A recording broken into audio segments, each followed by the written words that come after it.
I want to take you back in time to 1997 and to a particular day in 1997, which I think is one of the most interesting and eventful days in Indian corporate history. It's 30th July 1997.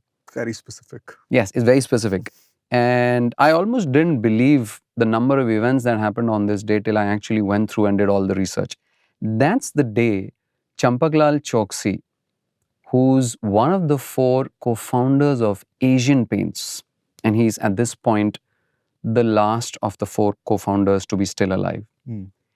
He decides to sell most of his shares in Asian Paints.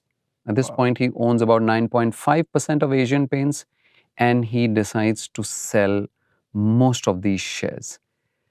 Now, you know, I'm sort of trying to wonder, he's also the chairman of Asian Paints board, right? So if you're an Asian Paints shareholder at this point in time, you've been a shareholder, Asian Paints went public in 1982. So at this point in 1997, it's been a public company for 15 years. Yeah.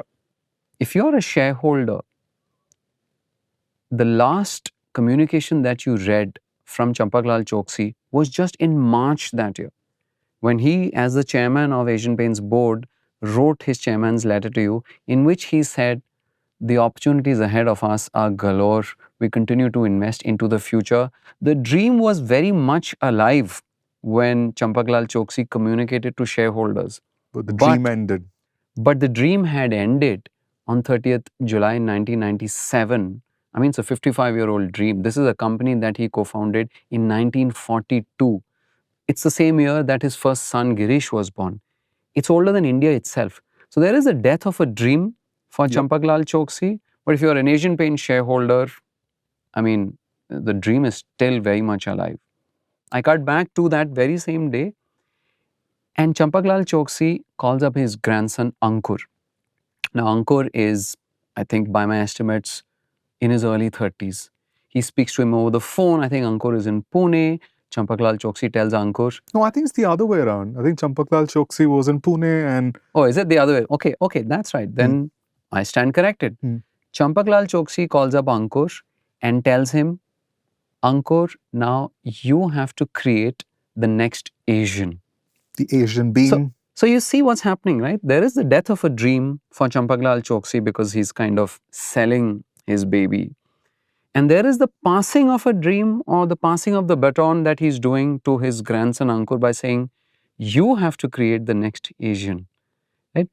No pressure. No pressure. But then, you know, it's non-trivial to create this organization, because the story of Asian Paints is not just the story of a company which is once in a generation. It's possibly the story of a company which is once in a nation's lifetime. 100%. But what exactly is Asian Paints, right? Like you said, it's a company founded in 1942. It became the market leader in paints in just 25 years in 1967. Its market share crossed 40% in the late 90s, 50% in the 2010s, and then almost 60% in the 2020s.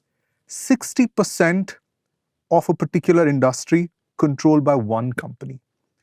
I don't think you can find too many examples like this, not just in India, but pretty much around the world. And we're talking about a company that's been a market leader for 60 years now. That's just mind-boggling.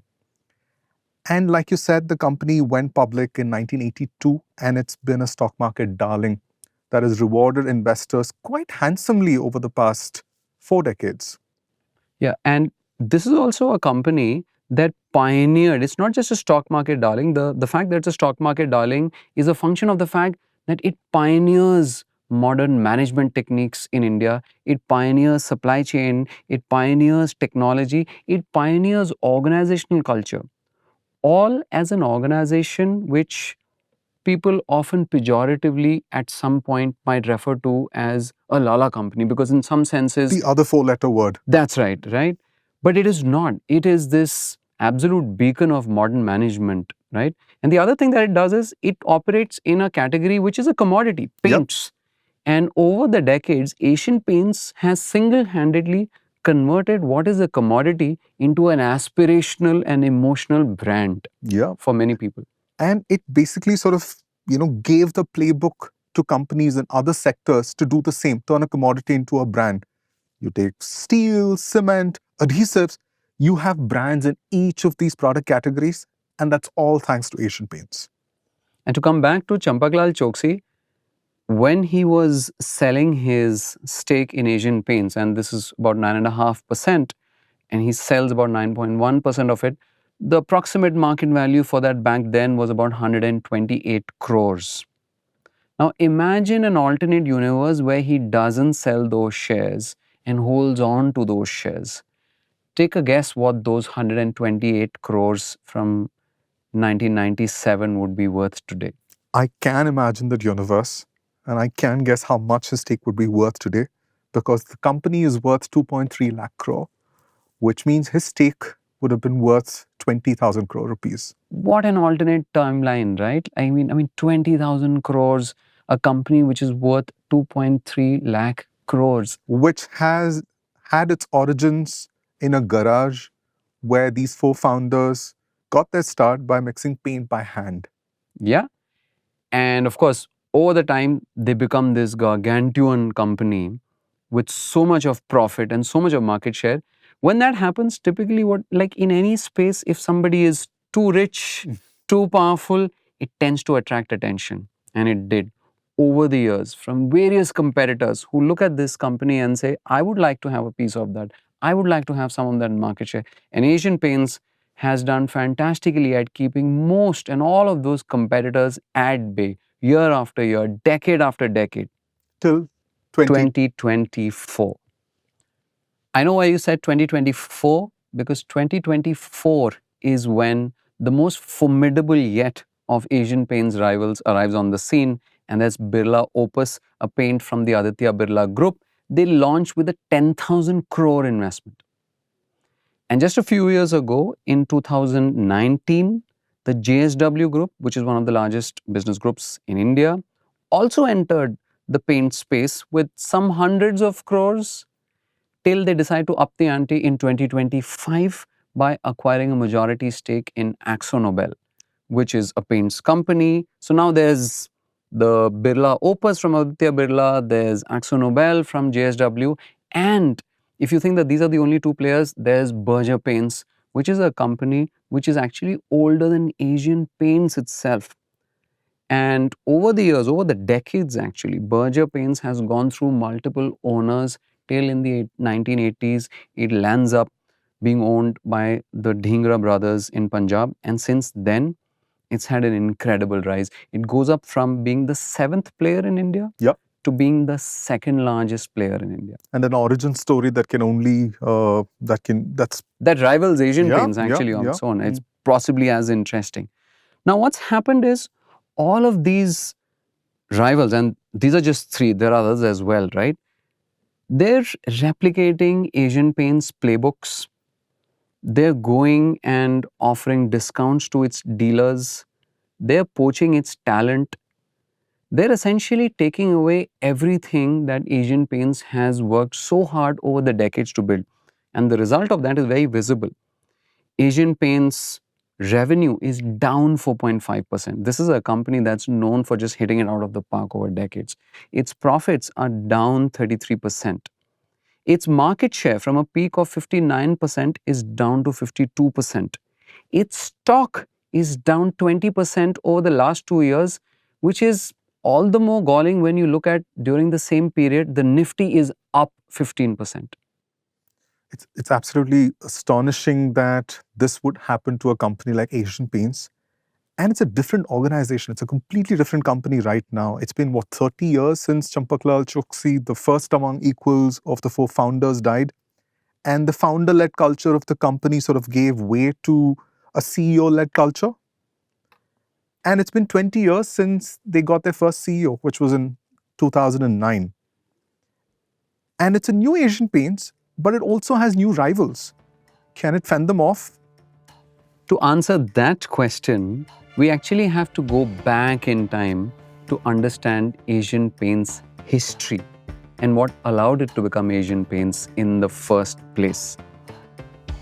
If this were a movie, This is the part where actually the lights start to come on, the screen starts to flicker, and the words intermission flash on screen.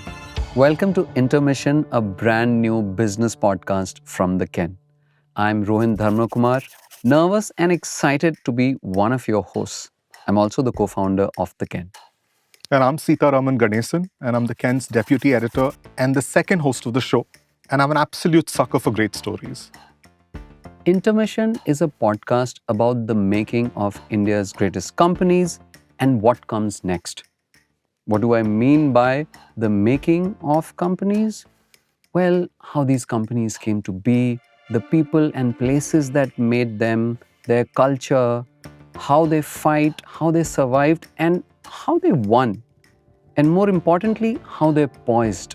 We're sure that by telling you these incredible stories of the histories of India's greatest companies, we'll be able to leave you in a place where you're able to predict what happens next with these companies as they go into an era where they face newer rivals, newer markets, and well, a changing India itself.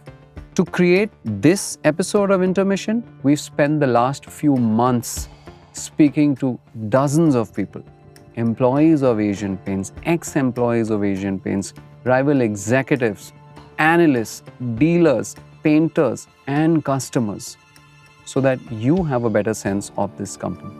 We've read numerous books, research reports, case studies, financial analysis. Intermission was produced with vital support and assistance from Zerodha, our seasoned sponsor. And yes, that means we will have more seasons than one.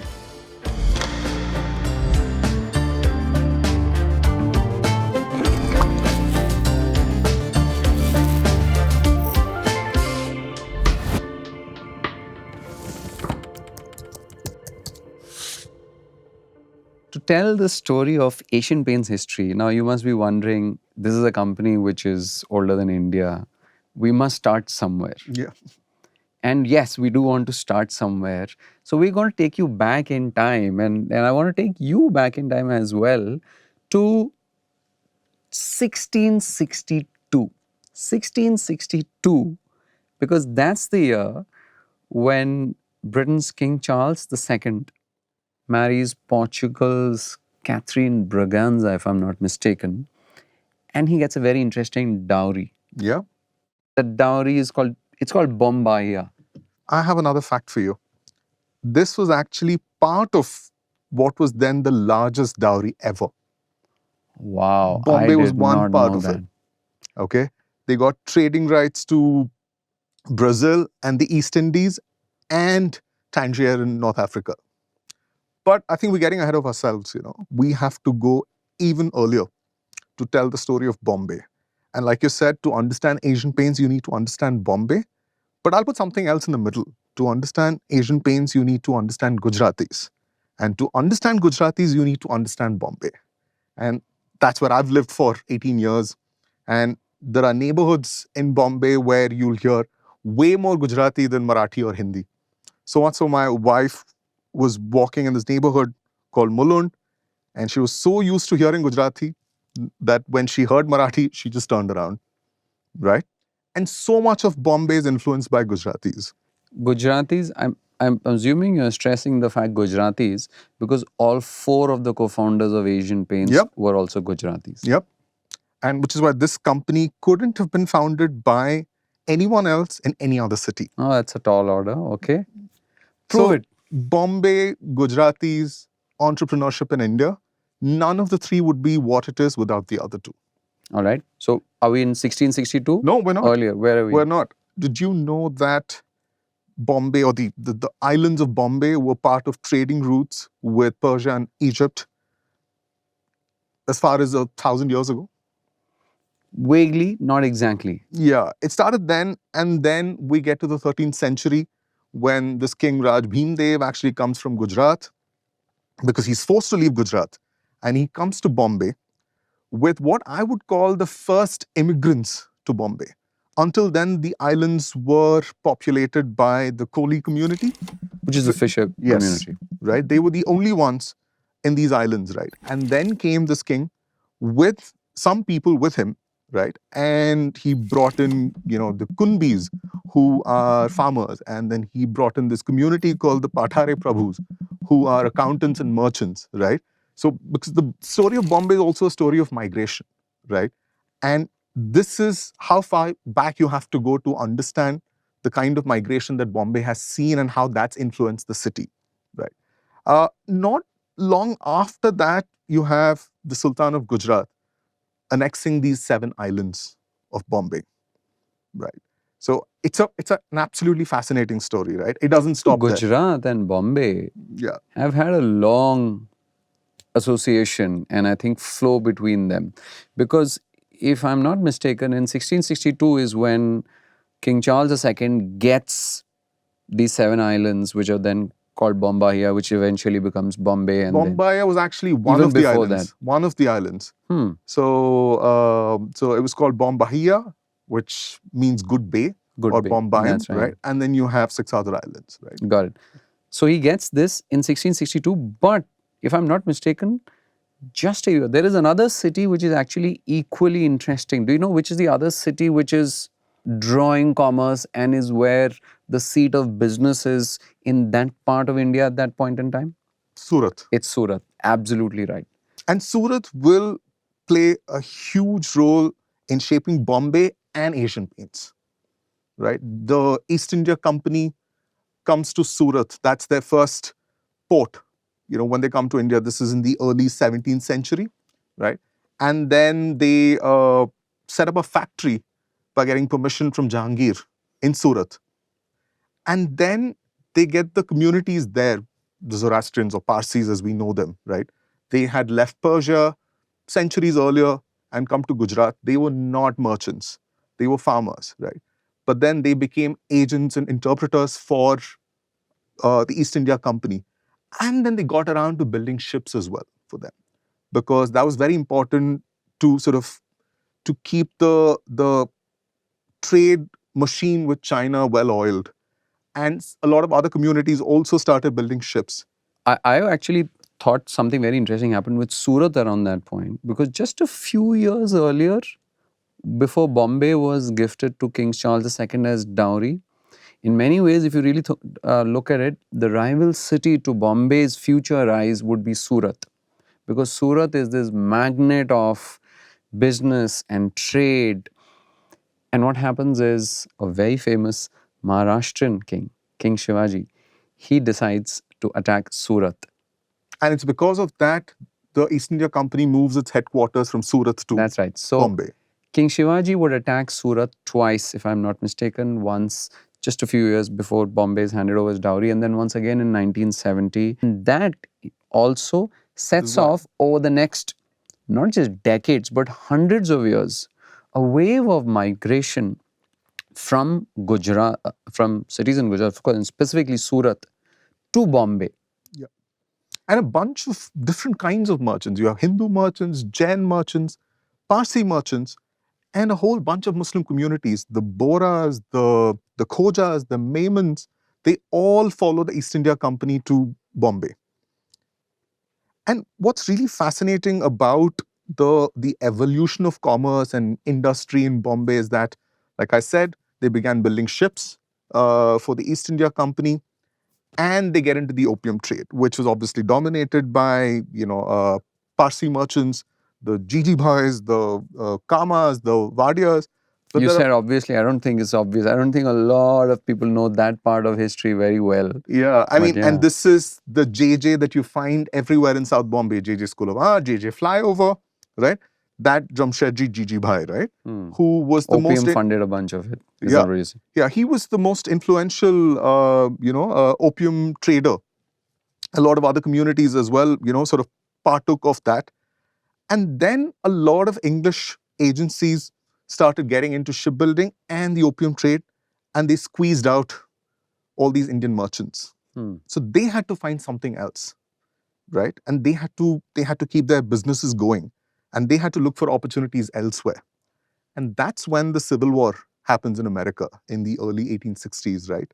So Lancashire in Britain, which is the hub of cotton production, stops getting cotton from America. Because there's a war going on. Yeah, right. And they need to find raw cotton Hmm. elsewhere. And that's when all these guys step in. And again, the most influential player here is a merchant from Surat. Is it one of the people who end up, is he the person who sets up Bombay Stock Exchange also? Yeah, Premchand Roychand. That's right. And another person on whom there isn't a lot of documented history. Yeah, and he got this absolutely fascinating title, the Supreme Pontiff of Speculation. Who gave him that title? I don't know. It's like a tabloid came up with that, the Supreme Pontiff of Speculation. It sounds so good even now. I'd love to have a T-shirt that says The that. Supreme Pontiff of Speculation. Yeah.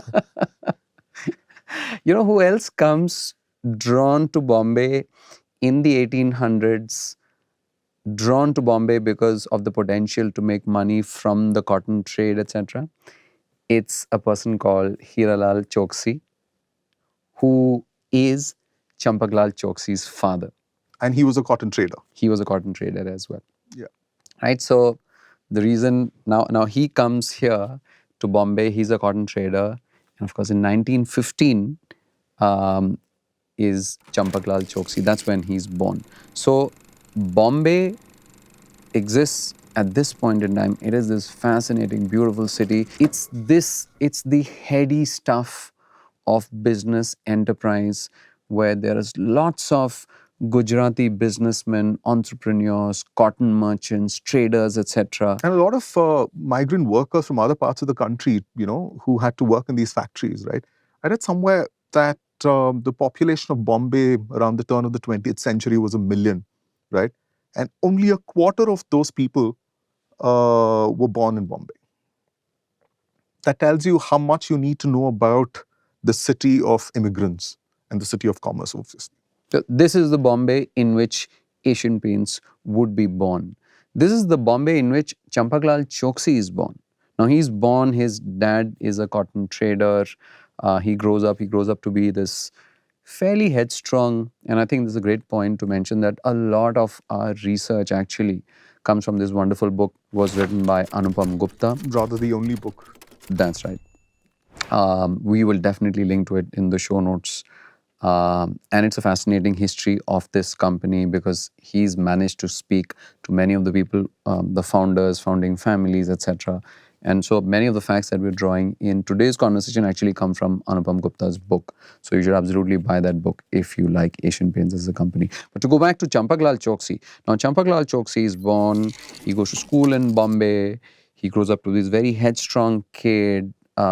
He ends up as a cotton jobber. This term is familiar to me because of the Harshad Mehta series Scam 1992, where he's a jobber.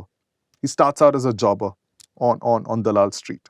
But I guess it's a different kind of job. That must be a different jobber. Yeah. The people who are essentially running these cotton mills, I mean, we're not talking about businesses that are large businesses with management teams and documented steps on what's to be done. It's people who own the business and they someone's got to run it. The jobbers usually run it. What do the jobbers do? The jobbers essentially figure out, where do I find workers, right? Once I found workers, they don't know how to run these things. How do I train them, right? Yeah. Once I train these people, then it's like, how do I make sure that these machines are scheduled so that there's never any downtime and somebody spends 8 hours here and then 8 hours here. So in some senses, it's the jobber whose job it is to make sure that these cotton mills are running. I thought the role was a lot less significant than this. I mean, it depends, right? Like depending on, I'm sure many of the larger places would have multiple jobbers and many of the smaller places may have a few. But it was a sort of horizontal role where in some senses you have to understand all aspects of a business because you got to find out, where do I find people from? How do I train them? How do I assign work to them? If someone leaves, how do I find replacement? So if you really think about it, it's sort of like a mini training course to running your own company. If you're Champaklal Choksi, you're a headstrong guy in your early 20s, I mean, you're probably just hitting 20. He doesn't enjoy it that well, but he does it. Nor do most other Gujaratis, right? I can imagine they don't. Because Gujaratis don't enjoy salaried jobs for far too long. It's a cliche, but I think there's a logic. Champaklal Choksi is a cotton jobber.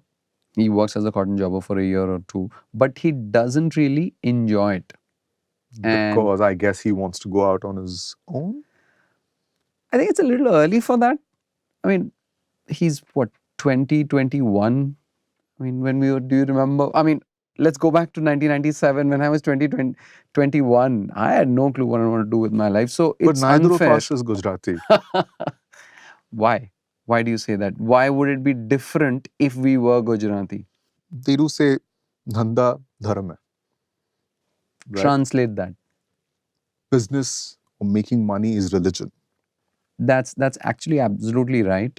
And I'm going to quote from a book which we researched as part of this. It's called The Gujaratis, and it's written by Salil Tripathi, who's a former journalist. It's a fantastic book. And he says, being a trader or Vepari is only a small part of our identity. Most Gujaratis are shopkeepers, not entrepreneurs or industrialists, and we are transactional in business and in society. And very importantly, he says, sizing up the customer is key, and being close to the market and understanding the customer. If the customer seems slippery, the shopkeeper will insist on cash and not offer credit. So, and this thing of business and profit comes very naturally to the Gujarati community. The prospect of faido, you can call it gain, you can call it profit, you can call it benefit, is what makes us get out of bed. And I'm quoting here, not me, is makes us get out of bed every morning. We haggle over prices not because we want to spend less and get more, but because we like that sport. We want to understand the true worth of whatever it is that we are buying. So I'm not yes, surprised he business wasn't- is in Gujarati blood. Not surprised he wasn't happy being a jobber, right, for someone else. By the way, he quits being a jobber and he fights with his dad, Hiralal Choksi. I told you, Champaklal Choksi is fairly headstrong. He fights with his dad. He leaves home Yeah. and he says, I'm never setting foot in this home back again. He roams the streets. He even sleeps on Chowpatty beach. Yeah. And at this point in time, he's got a great friend who's also around the same age as him, Also who's Gujarati. also Gujarati, Yeah. whose name is Suryakant Dani. I hope I pronounced that right. So he also, as some of the nights, he actually crashes a couple of nights at Suryakant Dani's place. And they're very thick as friends. Then what happens is very interesting, right? Like there are these two young Gujaratis and they get offered a paint dealership by, you can guess, Another another. Gujarati. Absolutely. Bombay is a city of enterprise. There's been a lot of immigration that's taking place. Business is in the Gujarati blood. So therefore, this, if I'm not mistaken, his name was Vasani. He's a paint dealer. He calls these people up and says, would you like to run an agency?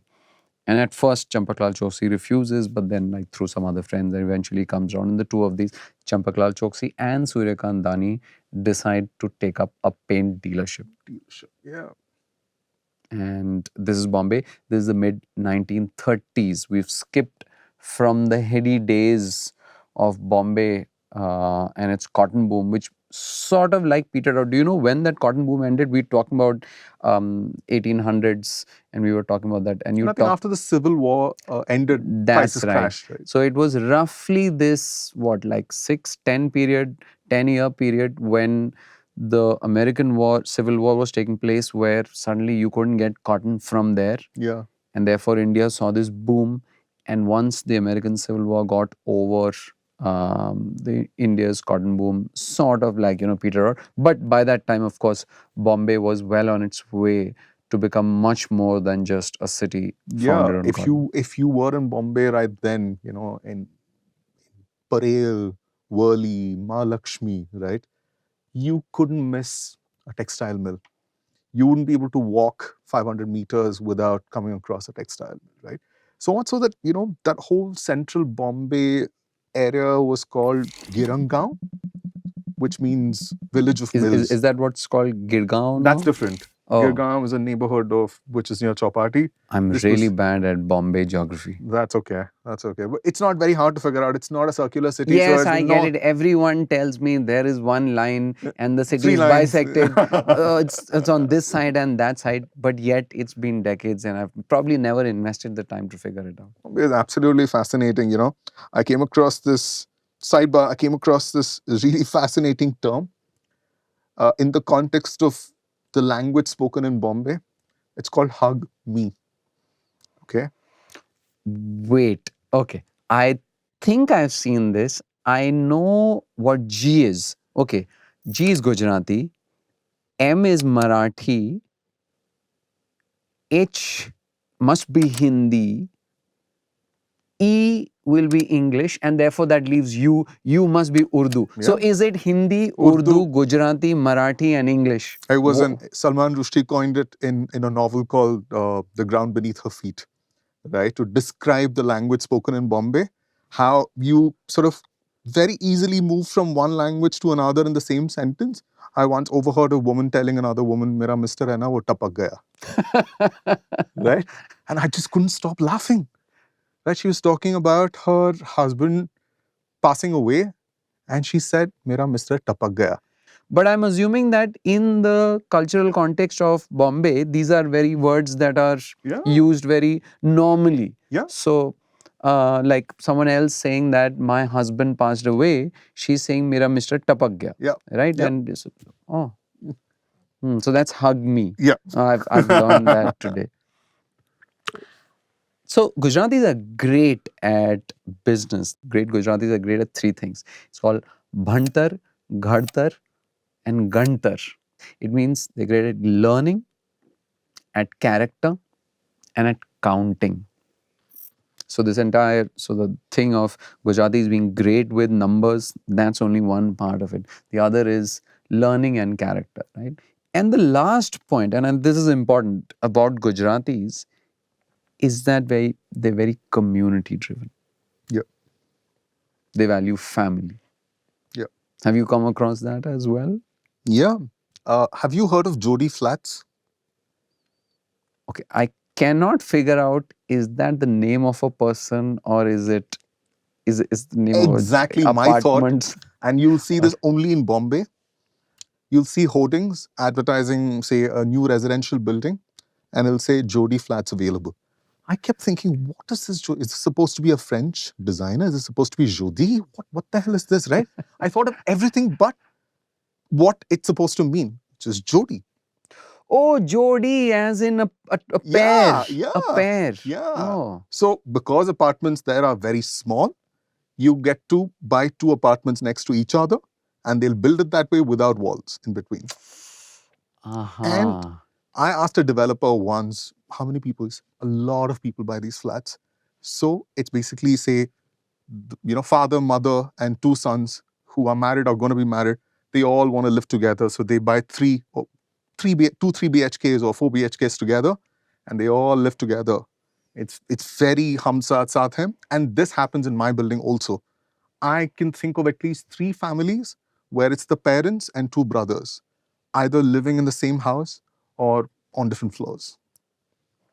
This is very interesting, right? Like, I've heard of the concept of cutting chai, where you take a chai and split it into 2. Yeah. But this thing of Jodi Flats is very interesting. To come back to Gujaratis, which might be some of the prominent Gujarati families, business families in India. And I'll tell you, Mukesh Ambani of Reliance Industries, Gautam Adani of the Adani Group, Uday Kotak of Kotak Mahindra Bank, Kasanbhai Patel of the Nirma Group, Pankaj Patel of Zydus Life Sciences, Dilip Shangvi of Sun Pharma, Kasurbai Lalbhai of Arvind Mills and of the Lalbhai Group, Tulsi Tanti, Suzlon Energy, Azim Premji, founder of Wipro. So the list actually And goes Parekh on. of Pidilite. That's right. So there is obviously this very strong community which is driven by business, by numbers, by by a sense of kinship and of family, which is the Gujarati community that Suryakant Dani and Champaklal Choksi are part of. Interestingly, Do you know what they're called in most of the books, including in Anupam's book, etc.? They're called Champak Bhai, and Bhai, of course, is brother, or Chiman Bhai, or Suryakant Bhai. Yeah. I've been to press conferences where they say, Rajesh Bhai, who's the CEO, will now talk to everyone. So it is sort of like an honorific, which is you're calling the person a brother, but it's also it's a respectful addition Yeah. to someone because you want to show that respect.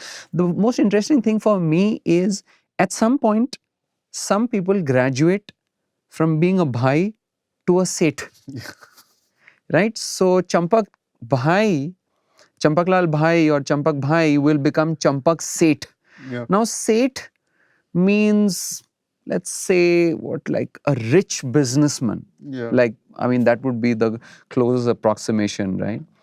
So the difference is, and as much as I could understand it, is that everyone of a certain age or a certain this thing, it can be a bhai, Yeah. but the But you Seths, really need to earn the other title. that's right. Yeah. And which is not to say that you need to be running a conglomerate. Yeah, you could be running a kirana, so you could still be a You know Seth. what? The painter who's been painting my home for roughly the last, I think, 15 years. He's from Maharashtra, Okay. right? Like, Krishna Gaikwad. His painters call him Seth, Yeah. right? So that Seth thing is a relative. It's like in some sense, it's like a power equation If you're only working imbalance. with others, right? Your bhai, right? Then you have people working for you, you become a Seth, I think. That's right. Yeah. So we come back to Bombay, to Suryakant Dani and Champaklal Choksi, both of them starting out as bhais on their way to becoming Seths. They're running this paint trading agency. It's called Neptune Trading Agency. They're really selling paints which have been manufactured by this other person who employed them. And something very interesting happens that makes the market for paints suddenly rise very soon. Do you know what that is? No, I guess I missed this. It's the World War. Oh, yeah. It's the Second World War. Yeah. And the British, just like, remember when we were talking about cotton and we said that, I mean, sometimes things get affected in ways that you can't see. The American Civil War led to a boom in India for cotton, which sort of propelled Bombay to become what it is today. Something similar happens to paints in the early stages. Because of another war. That's right. Yeah. And this time is a much bigger war. Yeah. It's the World War. And the British banned paint imports to India. And so suddenly now, this country, this still not independent, but obviously still a sizable country, needs paint. And that paint must come. And paint not for homes. That's right. At this point, home paint is a much smaller market. Almost a non-existent category relative to industrial paints, right? This was needed for the ships that were coming to Bombay. Yes, that's one of the biggest segments. So you have this market where now suddenly, or fortuitously, these two bhais, Gujarati businessmen, very young, right, have started this business, and that business now, there's no imports, so it must be fulfilled domestically within India, right? So that's what, and so which means that their business starts growing, and they're doing really well at it. Over the next couple of years, what happens is, and I think this is around 1939 or so, they start to feel that their business is doing well, but they're not very happy with the quality of the paint that they're selling. Is it also about, I'm selling someone else's, why can't I sell my own? Possibly, but I think there's a step before that, because I mean, and that comes to play as well, right? Because they realize that if they want to grow their business more, they need to fundamentally have a better product, because all great businessmen know that you cannot build a lasting business if your underlying product isn't that good. They realize that, they go back to Vasani and they tell him that you got to give us better paint. He's not interested. Look, he's just running a business. They say we're leaving.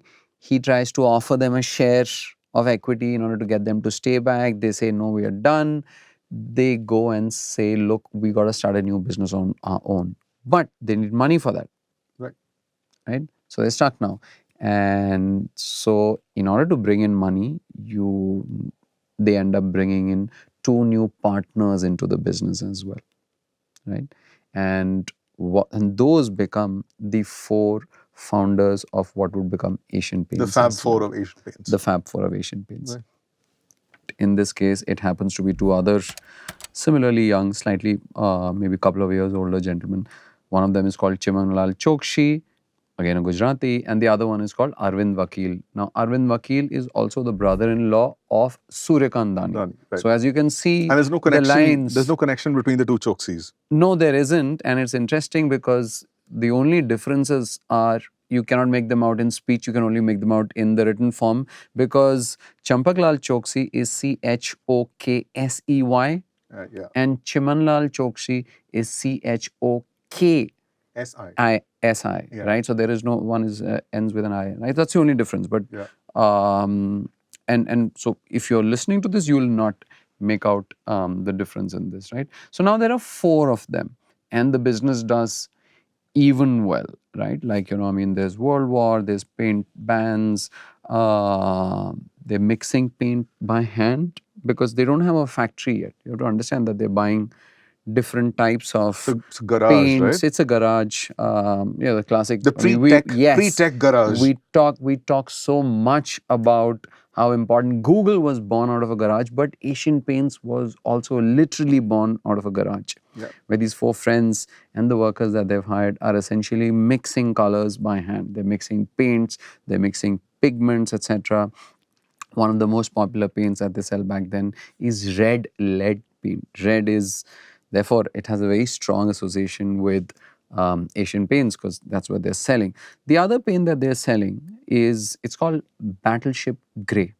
Yeah. And it's painted literally on ships to prevent corrosion. So much heft to that name. They want to expand, they want to do more things, and again a few years later they hit a capital.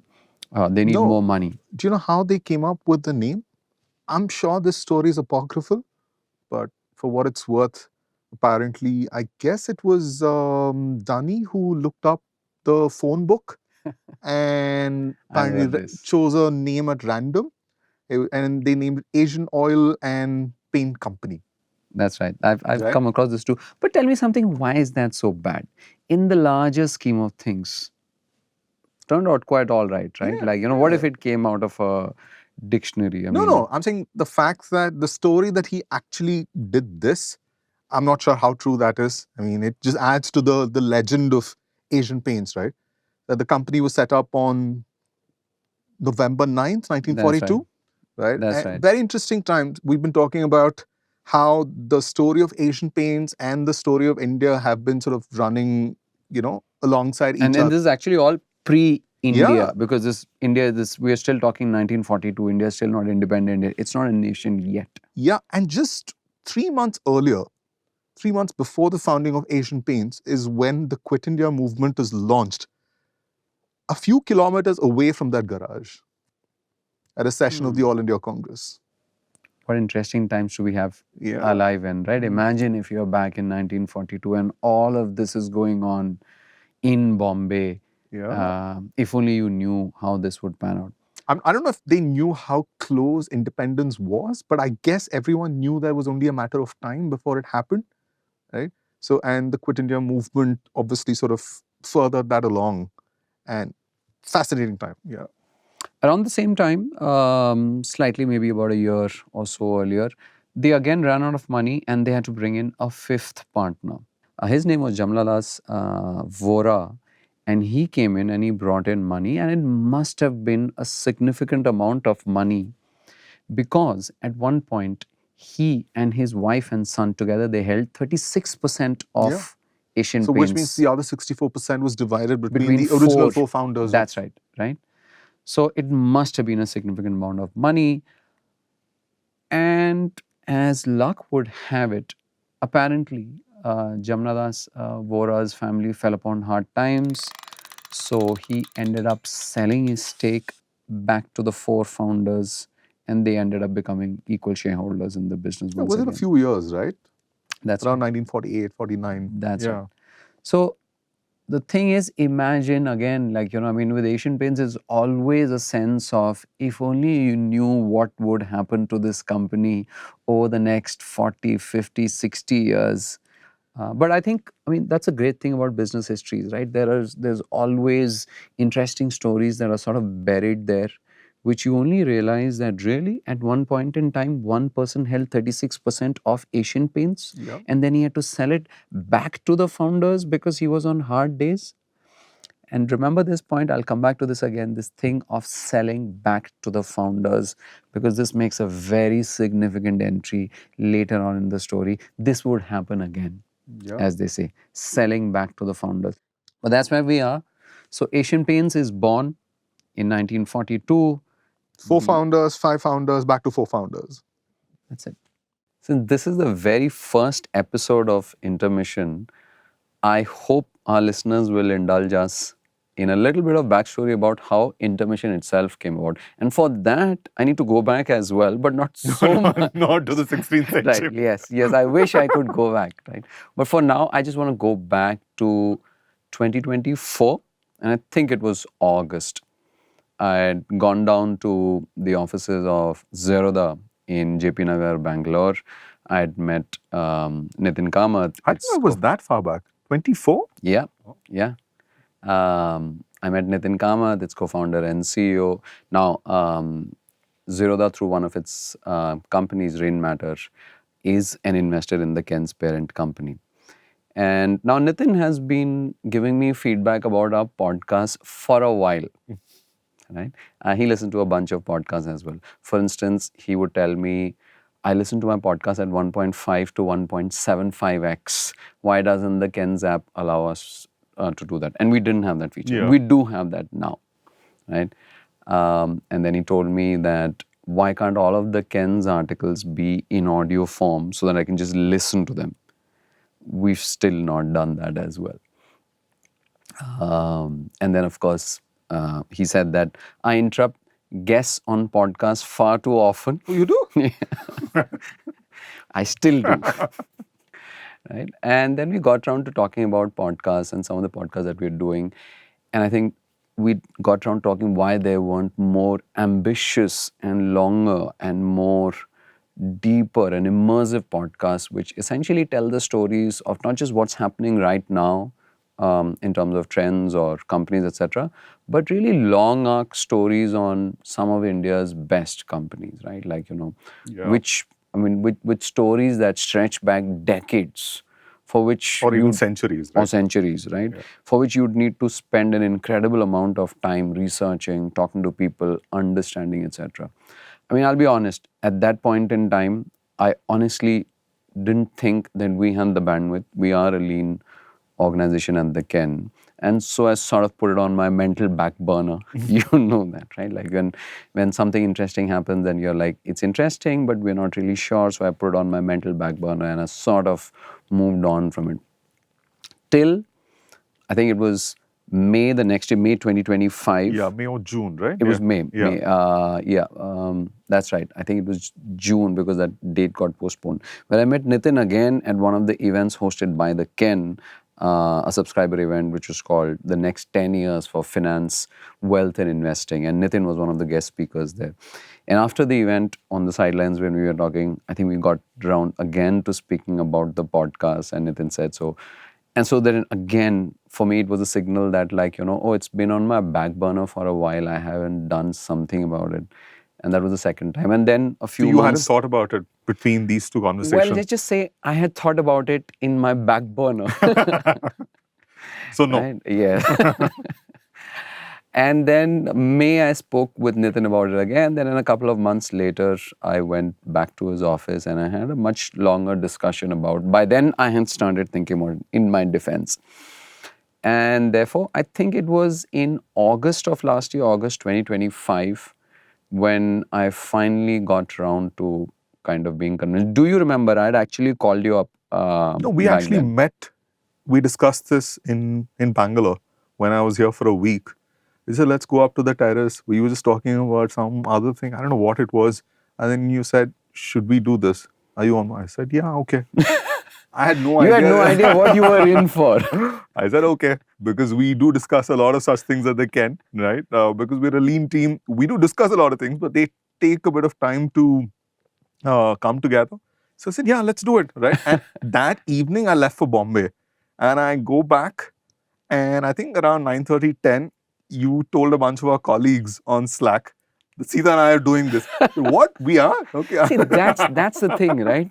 Once, like, when it's on the back burner, it's on the back burner. But once it comes on, then it's on, It's on. right? So we had decided.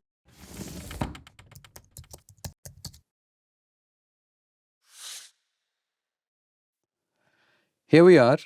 Asian Paints has been formed, and of course, it's still 4 friends and their employees mixing paint by themselves. And they've gone past this stage, which is, I mean, in many ways, they've gone past the first 4, 5, 6 years of that phase of a company where, like, will anyone want what we are making? Will Yeah. we find enough customers? Product They've market gone fit. absolutely what is now called product market fit. They're post product market fit. At this point, they're trying to scale, and they start facing a lot of Yeah. issues. In fact, you know what? Who else was trying to achieve product market fit at this stage? India. Yes. Because we are post 1947. India is a young country. It's a young democracy. It is trying to figure out, heck, the Has it place got that- product market fit yet? no. Well, let me ask you that question. Has it found product market fit yet? Right? So, but anyway, to go back to those times, let's say the late 1940s or so, India is independent. And I think we haven't mentioned this earlier. We've talked a lot about Bombay. Yeah. Bombay is not a city at this point. Bombay is a state. Yep. Right? It's the state of Bombay that we are talking about. And this is newly independent India. Which And includes Gujarat, by the way. that's right. Mm. Thank you. Mm. Another thing, honestly, I had forgotten about. Where are these things that you learn in history and in civics, and especially if you've grown up, well, in the 70s and 80s with Indian school boards, a lot of it is just rote crammed, Yep. right? So you read through the history without really understanding it. And then when suddenly, sometime in your adulthood, you're like, wait, what? Mm. Bombay was a state and Gujarat was part of it. And yes, you're absolutely right. Like, to go back to that, yes, that's where we are. That's where Asian Paints is at this point. Yeah, but it's not just any moment, right? It sort of it finds itself at a time when it's squeezed on different fronts, right? For instance, it's squeezed between competitors, right? We've only talked about Asian Paints right now, but it's not operating in a vacuum, right? It's not a market devoid of brands. There are a bunch of brands, almost all of them global. You have Shalimar, which incidentally set up the first paint factory in the country. And you have ICI, which later became AkzoNobel, and then Jensen and Nicholson and British Paints. Some of these still exist under different but names. just not in different names. Yeah. Then you have the unorganized sector, right, which dominates the bottom half of the market. And they're also squeezed between segments. Now we think of Asian Paints as a company that you turn to have the walls of your home painted or the walls of your offices painted. But this, as we discussed earlier, is not really the market for paints. This Paints is what's called the decorative, decorative paint space, right? It's all industrial, right? At that point in the 1940s. Right? Asian Paints got its break painting ships, right? And it was dominated by the government. And it was not a brand-led market, it was a price-led market. Whoever quoted the lowest got the project and survived. And of course, by that you mean that the government was one of the largest buyers of paint, paints. and Yeah, all these absolutely. other large paint companies were essentially selling to the government. Yeah. Not a place for a young startup to be What does disruption look like at this point? I don't know. Because the decorative market is pretty much entirely distemper, which we call tuna, right? Which is nothing but coloring agents, chalk and lime. Yeah. Right? I think it's just above. Have you had any experience with tuna paint in your life? No. Well, I have. Oh, okay. Maybe it's because the age. Yeah, but I grew up in Delhi, and I've had times we used to stay in government apartments, And therefore, when our house used to get repainted, it was with, in the early times, distemper and what's called whitewash and stuff like I that. think And I tell whitewash, I you, think, is yeah, a yeah, step below distemper. both we've done whitewash and distemper. And I can tell you, today, the paint that exists to back then, it was a world of difference. Yeah. And whitewash, incidentally, apparently was used as a disinfectant during the plague outbreak in the 1890s in Britain. Oh, really? Wow. And, Strong stuff. I and, hope nothing much happened to me from all that whitewash. and incidentally, it's around the same time that doctors start wearing white coats. Ah. I don't know if there is a connection, but interesting that they both happen. There's a bunch of white things in my head right now, but I'm just going to stop there because it's going to go on a bunch of different tangents. But let's come back to that point about being squeezed. You said they're squeezed between competitors, competitor squeezed segments. between segments. Let me give you another one, which they're squeezed between, which is they're squeezed between distributors and retailers. This is very interesting for me personally because remember we talked earlier about Gujaratis as people, and they're inherently shopkeepers at heart, and they know how to do business, they know how to find customers, right? And they pride themselves on that first hand understanding of what a customer wants, and that is essentially again based on a relationship with a customer. Now, when they're Asian Paints, when the four of the friends are running Asian Paints, and they start going out into the market, they realize that because the market is largely dominated by industrial as a Global segment brands, yeah. and by global brands, most of the selling actually doesn't happen directly from these companies to dealers. Instead, it happens to distributors. And these are large distributors that essentially have exclusive relationships with these large paint companies. And they get the paint from these paint companies and then they distribute it to smaller retailers. And because these relationships are so powerful, many of these distributors essentially have great relationships with these paint companies on even payment terms. For instance, you could essentially get paint from one of these large companies and be required to pay for it only maybe at the end of 6 months or even sometimes as much as 12 months. Yeah. Right? So that's how big the credit period for these large distributors goes, right? And there's obviously no way that a small company manages to forge a strong relation with these distributors. Yeah, right? because when they can distribute ICIs and Shalimar's paints, why would you punt on a company You wouldn't. which is a You few wouldn't. years old? You wouldn't. And on the other hand are small retailers. Now, India has always been a country where a lot of the business is driven by small shopkeepers and retailers, right? Yeah. It's true for paints as well. But nobody gives them much importance. Yeah, no one gives them the time of day. Right. So there's Asian Paints again. And on one hand, you have these large, powerful distributors who want nothing to do with this small upstart. And you have these small shopkeepers who are like, nobody pays us enough attention. And once again, Asian Paints finds itself squeezed between these two because the small shopkeepers have demands, but they don't have, Yeah. the market isn't there yet, right? Because as you rightly said, the decorative market isn't that big in India. So you can't go directly to the shopkeepers because you don't really have the network, and you do want to go to these distributors, but they don't really care for you. Yes, they're Right. squeezed there. Yeah. And I'll tell you the final place where they're squeezed. They're squeezed between consumers. So, they're squeezed between urban consumers. Much of the market, or in the limited small market for decorative paints that exist in India, even it be distemper, chuna, etc., and other paints like, let's say, enamels, etc., is largely in urban India. Yeah. Remember, this is a newly independent country, right? And so if this new company, that market is largely taken, it's used by existing companies. So they are forced to go out of urban India and find rural consumers in small towns and in villages, etc. But again, many of those people don't have the pricing power. They're not even used to. Remember, this is a very poor country. I It's think a lot of the still. homes in rural India must not have been pakka houses, That's right? right? Yeah. Like, so there's There's all no- of that. So now again, they're squeezed between these two segments, and what do you do?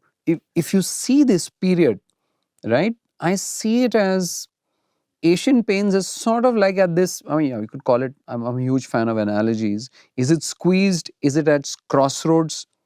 It's both, right? So they find that there are, look, it's industrial versus decorative, but it's largely industrial. We don't do this, we can't be. Yeah. It's distributors versus retailers. It's urban consumers versus rural consumers. It's segments. What do they do?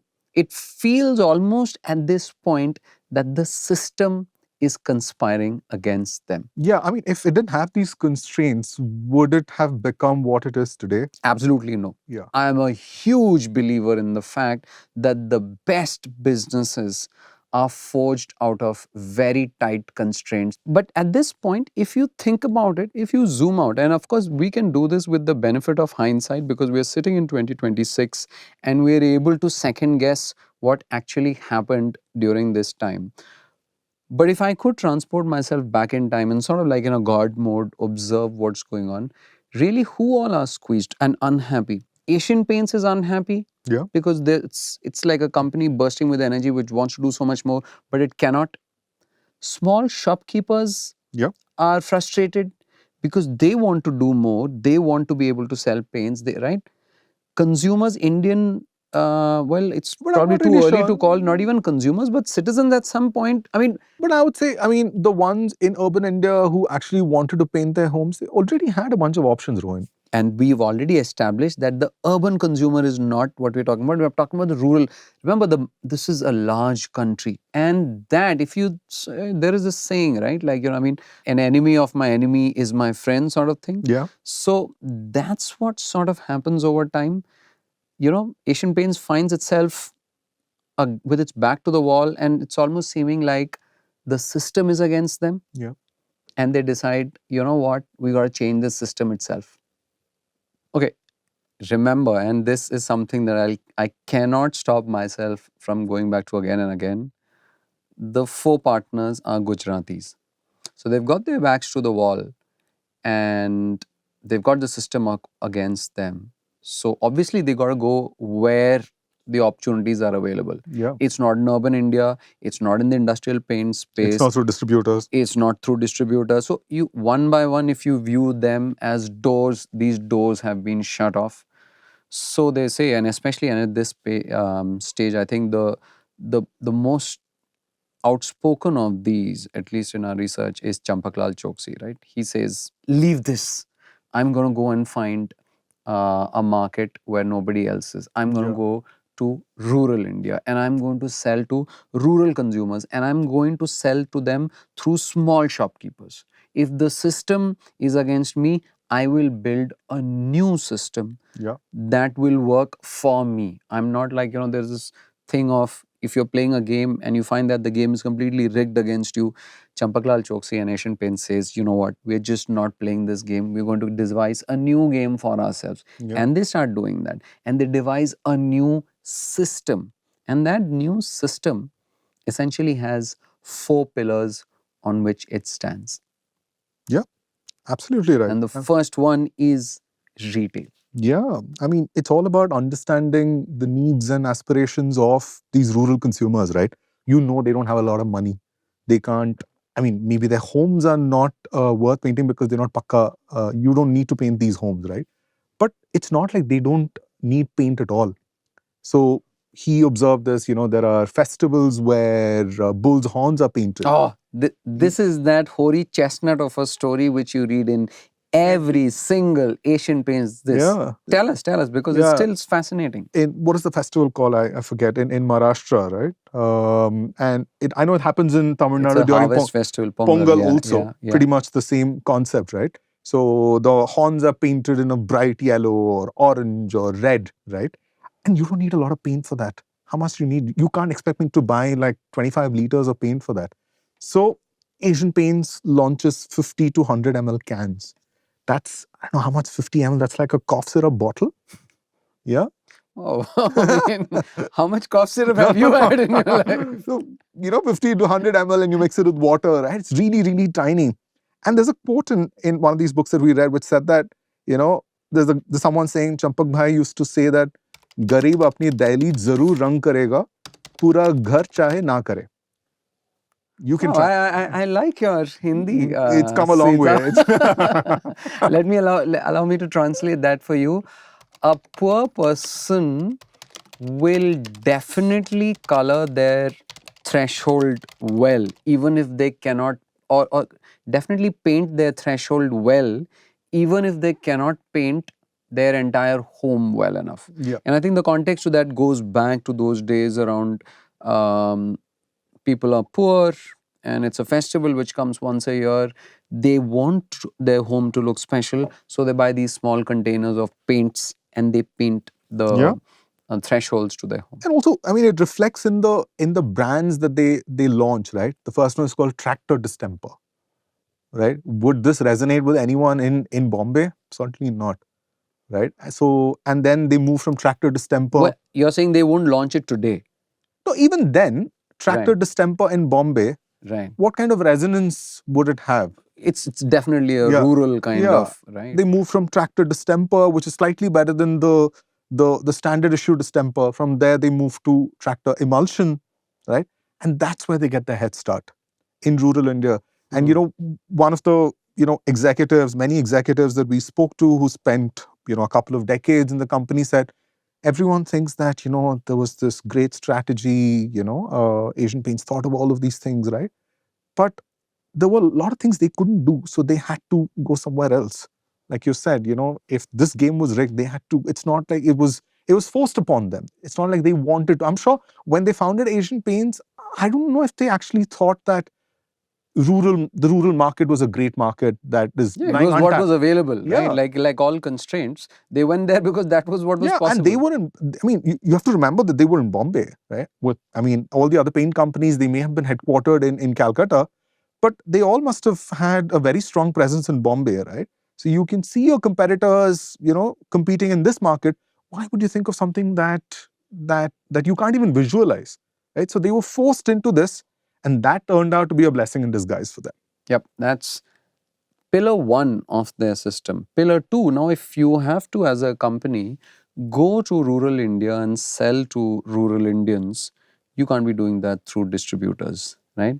You can't be doing that. You need to have small shopkeepers and dealers who will do your selling for you, which actually then becomes their second pillar. Yep. And this is where I think Asian Paints has done a fantastic job. It spotted the opportunity, which was still nascent, nobody else did, and it went and it started partnering with these small shopkeepers. Its first dealership was set up in Sangli in Maharashtra, and it did these partnerships. And people don't realize how big a deal that is. So much so that paints are the only mass market product category now where the retailer gets the product directly from the manufacturer, right? The one other distribution network which is widely studied is the FMCG distribution network, but that has multiple layers. You have the company, HUL, and you have the super stockist, then you have the distributor, then you have the wholesaler, right? Then you have the retailer, right? And in the 50s, they basically got rid of this layer. I mean, they said, we're going to go directly to these small retailers. The result, now 97% of all paint sold in the country is directly from the manufacturer to the retailer. This is a true business model innovation, right? Absolutely. Like, it took guts to pull it off. To go back to that time, I mean, as they go to these small shopkeepers and dealers, they realize that, and this is where I think the financial acumen comes into play as well, because paint or many of these commodities, like, I mean, when we walk into a shop, we walk in, let's say you want to buy paint, what do? Let's say you're not buying paint, let's say you're buying something else. Let's say you're buying whatever, groceries. You walk into a shop, you tell the shopkeeper what you want, the shopkeeper gives you what you want. What do you give them back in return? Money. Thank you. Right? Now, what do you think happens when Asian Paints or any other paints company does the same to a shopkeeper? It goes to a shopkeeper, it gives them the paint. What does the shopkeeper give them back in return? A lot of love. Well, I mean, I'll rephrase that, nothing, because it operates on credit. Yeah. Right? cash is paid by customers to shopkeepers, but there is always a credit period that exists between the shopkeepers and dealers or distributors. In this case, there were no distributors, and the company itself. Yeah. Now, before Asian Paints going direct, we explained to you that the large distributors typically enjoyed credit periods of 6 months to 12 months, etc. Now, imagine if you're a small company, imagine if you're Asian Paints, and let's say a distributor says, fine, I will stock your products, send me 1,000 cans of your paints, right? And I will pay you 12 months later. For a small company, that's death knell. Yeah. Because you have essentially manufactured 1,000 cans of paint, handed it over to one distributor. You probably borrowed money to manufacture. Most definitely, Yeah. right? And that person will then take you a year to return it back to you, or 6 months, and their entire capital is tied up. So at this point, Asian Paints decides that they're not going to follow this model. If they're doing away with this dependence on large distributors and large, the business model of large companies, they come up with something called an open market policy, where they say it doesn't matter who you are, whether you're large, small, etc. We will sell paint to anyone, and they set a very low credit period. And they say, as long as you pay us within this credit period, we will sell to you. And this is completely different, because for most other paint companies, you have to partner with them, you have to commit to buying a certain amount to them. If you're a large distributor, you arm twist the paint company to say you cannot appoint anyone else near me, etc. And by the way, that still exists That still happens. in FMCG. Yeah. Right? Yeah. I mean, have you seen that in any FMCG company? Yeah, absolutely. I mean, but someone told me that, large companies like HUL tend to have, leverage. So someone who's worked in FMCG for years told me that if your sales cross a certain threshold in a 5-kilometer radius, you have to have a new distributor, right? No matter, I don't care what the current distributor feels about this, but there are times when distributors, we've seen this happen, multiple times. They have their association. They say, we're not happy with this. You're selling to e-commerce. You're selling some of your brands on Amazon first. We're not okay with that, right? So they do have some leverage, but now you're just taking them out of the equation. It's just me and the shopkeepers, right? And I don't care, you're small, large, like you said, you want it, you pay up. You can't take 6 months for sure, because we can't afford that. That's right.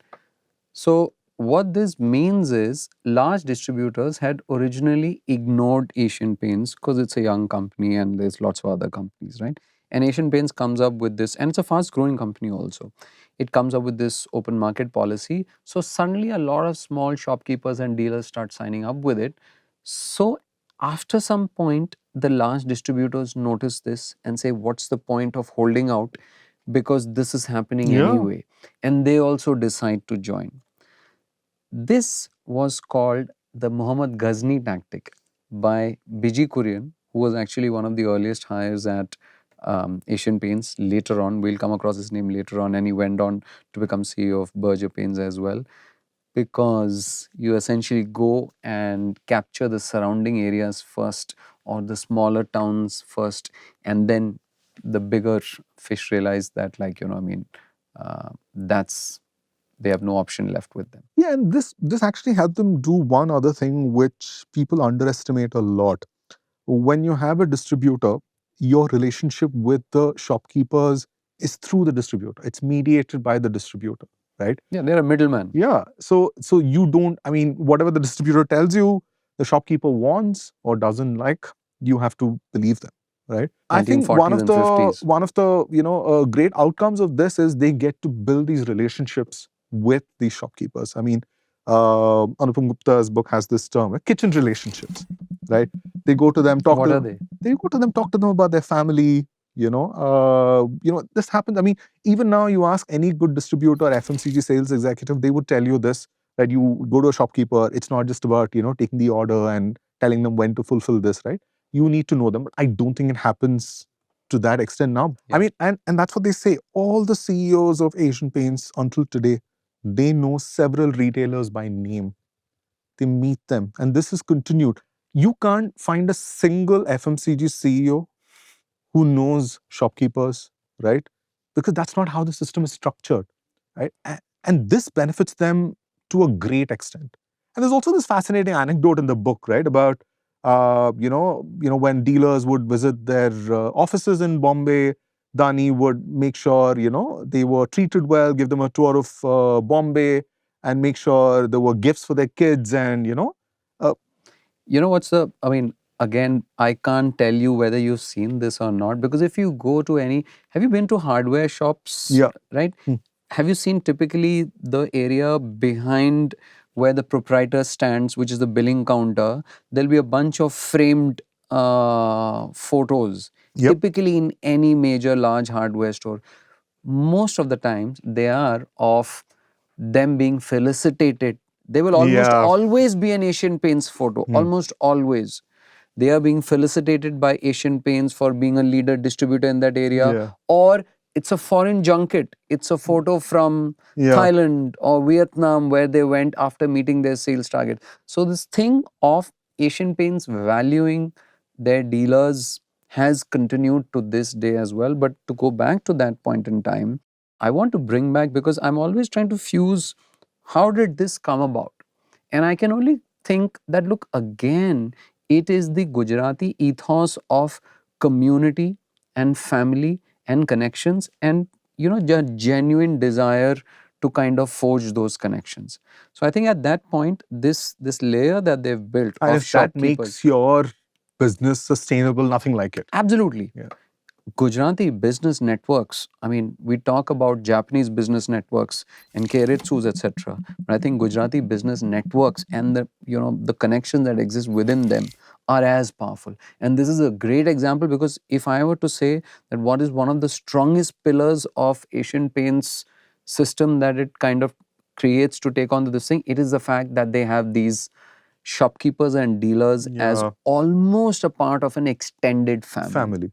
Right. These choices make them do certain things that haven't been done until this point, which is that if you have shopkeepers, not like 20 large retailers, but 200 small shopkeepers around the country, you can't have one warehouse, right? You can't have a very streamlined, centralized supply chain. It has to be distributed. Can I give an example of that, which is from more modern times? Um, let's take quick commerce. What was the model before quick commerce when we used to order? Let's say you ordered from a Flipkart or an Amazon, right? They would typically have these large distribution centers Yeah. from where an order is picked, and then it comes to something near you and then is delivered. But obviously, that doesn't work when you have hundreds and thousands of people ordering in a disperse. So what happens with quick commerce is a Smaller, proliferation of dark stores, yeah, right? smaller You need warehouses. to have smaller stores more frequently and closer to where the customers are. Yeah, that's a great analogy. But, that also means that you have to make sure that your products reach the store from your factory in time. And this is 5 decades before, not Right. even 5 decades, it's like Yeah, there's 7 decades there's before yeah, there's no venture GPS. funding. There's no GPS. You don't know where your truck is, right? So it's fascinating how they pull it off at a time like this, right? But they do. They're not a very large company now. Even so, to be able to, their factories are now, I think they just have one factory now, which is in Bombay. Bhandup. Yeah. And Sangli is now at least 6-7 hours away.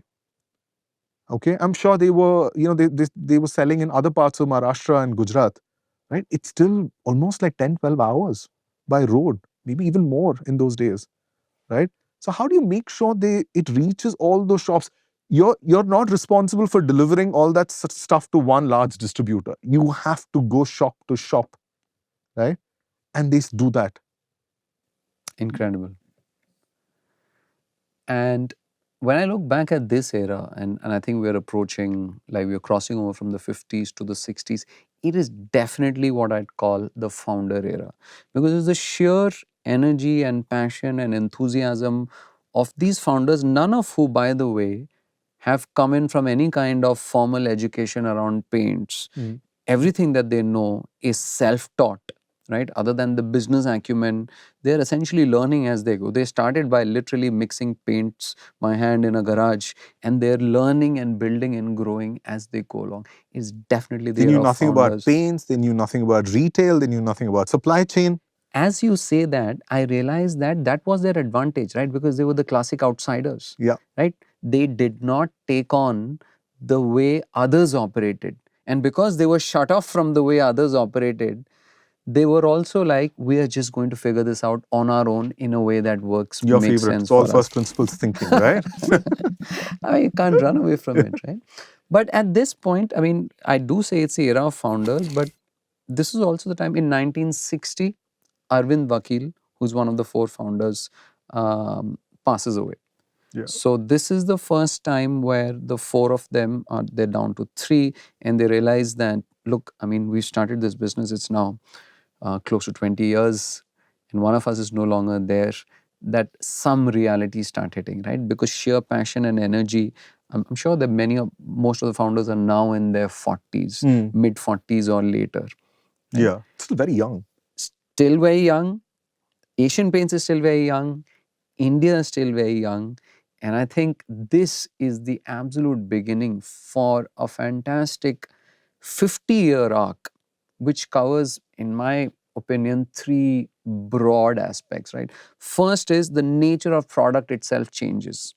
As India gets more developed, richer, etc., people start moving away from just tuna and whitewash and distemper to more paints. Yeah. Right? So the nature of paint changes, and I think we will definitely come back to what a magical thing paints is. Right.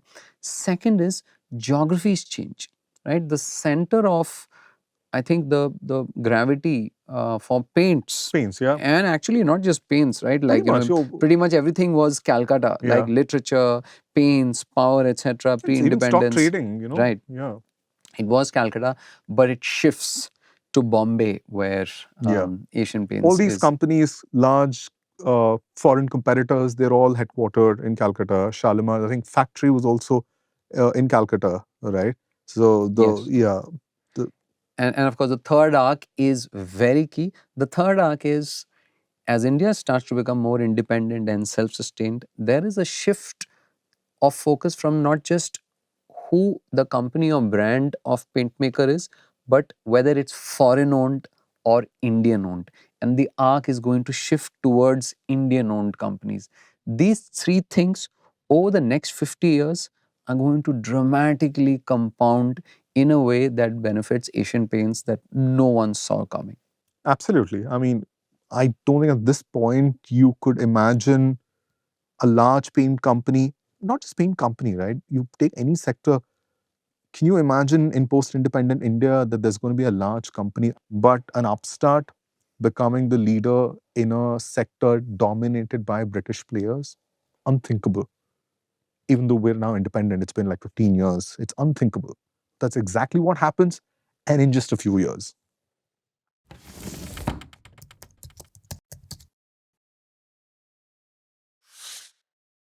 We are with Asian Paints as India is growing and Asian Paints is growing. And Asian Paints is in the space where they're going deeper into India and they're meeting with small shopkeepers and small dealers, and they begin to learn in this process. They begin to learn not just how much a consumer can pay for paint, but really the deeper emotion, like So what does to it go mean? back, exactly, like to Yeah. go back to that earlier quote where you said, Champaklal Choksi's observation that a poor person will buy, it's not that a poor person, like, the binary thinking that exists is like, prior to this would be, this person is too poor, no point selling him or her paint.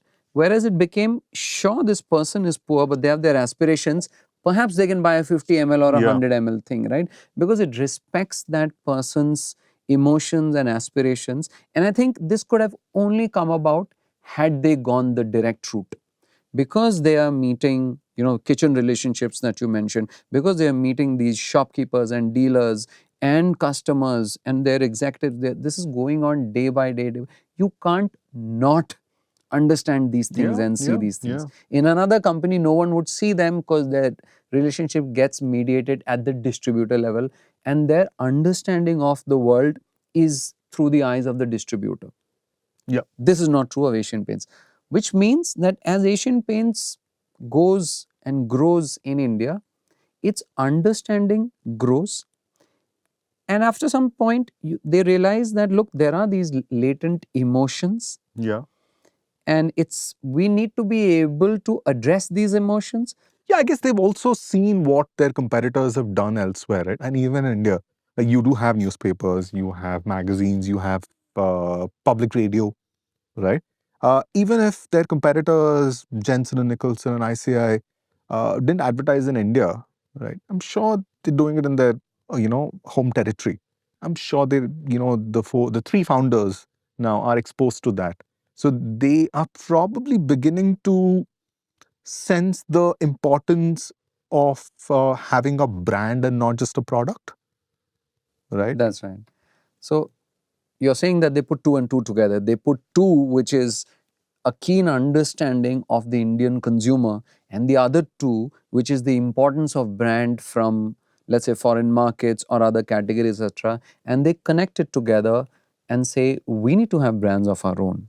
And some of the earliest brands that they have, you mentioned that earlier, right? Like it's called Tractor, Yeah. because obviously it speaks to the Indian consumer. And also, I think, they probably realized it was only a matter of time before the others also came into the same market, right? Then what do? Now you're the only, sort of game in town. Well, this is where I sort of stop because this is my hindsight wisdom boundary. Did they know this then? Yeah. Or perhaps they did, perhaps they didn't. But like, I mean, I can't bring myself to, were they doing it defensively? I sort of see them as doing it naturally because, so for me, it's a keen extension of their customer awareness, their direct relationships. And at some point, when they observe all of this, they sort of put two and two together and say, let's create a brand. They build Tractor. By the way, what do you know what Tractor Distemper's tagline is from back then? No. Don't lose your temper, use Tractor Distemper. That, for those days, I think that. So, I mean, in many ways, it's a golden age of advertising. And I think Yeah. Asian Paints has to be credited for some of the best advertising and taglines that came from back then. They introduced another brand. It's called Three Mangoes. Three Mangoes. Have you ever heard of that? I mean, I did come across, but I'm wondering why they named it Tractor. I understand, but mangoes? I don't know. Well, I mean, it is called Mangifera indica. It is the fruit that literally came from India, and we, I mean, I can't imagine. Probably, Ratnagiri opened up as a market. I'm not getting into the hapus versus like, mango. They were present in Maharashtra, so they're already selling in Satara. So they're like other parts of Maharashtra, Ratnagiri, mangoes. Okay, I don't know. Is it maybe mango I don't know. in what's mango in Hindi? You know where I'm going, right? No. Common man. Oh, okay. Okay. Right? Admi. Yeah. Right? Yeah. I don't know. Yeah. Right? But they did have a brand called Three Mangoes. And to the extent that their salesmen were known as mango salesmen. And this is said by Biji Kurian as well in the book by Anupam Gupta, Mango Salesman. Whoa. And here's what you will not know. Do you know that Three Mangoes paint still exists? No. Yes. For some reason, Asian Paints continues to maintain and sell Three Mangoes aluminum paint. Whoa. I think that's the only category that they sell it in. Maybe it's like one of those corporate histories. Maybe the last 5 people from that generation are still alive. They're like, it's a piece of living. This. Maybe it's a piece of living history, where it's a piece of living archival history, where they say, this brand, you know what, this is what actually did it for us back in the 60s. We can't ever let it die. My guess is that it's come down from categories to categories till it's at the final category. Maybe it happened 10 years ago. Maybe it happened 20 years ago. At some point, somebody within Asian Paints is saying, boss, we've got this random brand which existed. It's called Three Mangoes. Can I kill it? And then his boss comes to him and said, do you know what this brand is? Right? And then he goes back and he tells that story to his next person, and that brand is kept alive. That's my reading. I have no understanding whether this is true or not. Yeah, but they don't stop here, right? At the biggest branding exercise until then, and probably one of the biggest until now, right? The creation of the mascot, Gattu, right? Happens around the mid 50s. What a brand. What a mascot. Yeah. I mean, we should remember the Amul girl came 12 years later. So I think there's a very good chance that this inspired the Amul girl. There's no way that's not possible. Again, Gujaratis. Again. Right? Amul. Though there's a different connection there to Asian Paints as well. Okay. So, and it was obviously made by R.K. The character was created by R.K. Lakshman, right? And the story goes that, he was chain smoking. Again, a lot of these stories, I mean, they're just lovely to recount, right? But you don't hear these stories these days. yeah. I don't know. I guess, 50 years down the line, when you're talking about a company that existed now, like you're talking about Flipkart or Amazon, would you have these stories? Like, if this is someone was chain smoking, R.K. Lakshman was chain smoking, and he saw the outline of this mascot emerging in the smoke, right? I don't know if he was doing rings. I have no idea, So wouldn't that be a story? Yeah. It was a massive success, right? I mean, I don't know, you measure it in at dollars or how much is this worth? Like, a mascot like this that and tell us what the mascot is, Gattu. A painter holding a paintbrush, right? And is a kid, mischievous kid. The one brief I guess they had for him was this can't be a very urban character, right? You're calling him Gattu, and you know that your market is in rural India. So you want something that appeals to. And by the way, Gattu, that name was submitted. Asian Paints did a competition asking its customers to suggest names for this character, and it got many thousands of responses, and I think it selected one of them. If I'm not mistaken, the person who selected received a 500 rupee cash award. But the name Gattu came from Asian Paints. Do we know that? Again, think about the fact how ahead of its time it is for a company to be able to remember this thing about networks and right. It is asking it. Yes, it is crowdsourcing. Again, thank you for using that phrase. In modern times, these days, we'd say, why don't you connect to your community or your network and crowdsource the intelligence from them? That's what Asian Paints did back then in the 50s. Yeah. And I think they continued with Gattu for how long? I mean, until 25 years ago? Until 2002? Yes, 2002. Wow. I mean, as far as mascots go, that's quite something. Can I tell you something very interesting? Asian Paints actually did this black and white full page advert in 2015 when R.K. Lakshman passed away. Oh. Right? And it said, for the one who saw every color of life in black and white. I thought that was very beautiful because R.K. Lakshman is very famously this black and white cartoonist. And he's created this character which is the mascot of a company which is inherently about color. Yeah. Right? So I thought its final message on his death really captured that, the one who saw color of life in black and white. But yeah, Gattu is a fantastic. It's not just a mascot, by the way, right? It also ends up helping the company become recognizable among its customers, and it becomes a sub-brand in many places where Gattu can then be used as a brand in a particular segment where it is for rural India and stuff like that. But I think over time, I mean, I understand why, the mascot sort of outlived his utility because the company itself changed dramatically. And India changed. India changed, right? It was no longer just about rural. It was no longer just about distempers. And not just any emulsion. People start buying expensive ones. We'll come to that, right? So I understand why Asian Paints had to sort of move past Gattu. Yeah. We briefly spoke about it, but when you talk about Gattu, you said, yes, it is a boy wearing shorts with his hair disheveled, holding up a paintbrush in his hand, paint's dripping from it, and the boy's got a mischievous grin on his face. Now let's come back to 2026.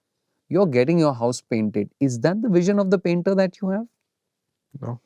Right? I mean, you could say, look, that's not the painter, that's the mascot of the paint, but at the same point, that is the vision of the But I company think that honestly, the people that paint our homes, it's still largely poor migrant workers from UP, Bihar, Madhya Pradesh, Jharkhand, right? Maharashtra. Right? So I don't think the profile of those people has changed. Yes, but the profile of the consumers Yeah. and their desire of how they associate. So you're absolutely right. You've actually hit on a very interesting point, right? Back in the 50s and 60s, there was still, I would say, some semblance of, I think, both the people getting Yeah. their homes and the people painting them.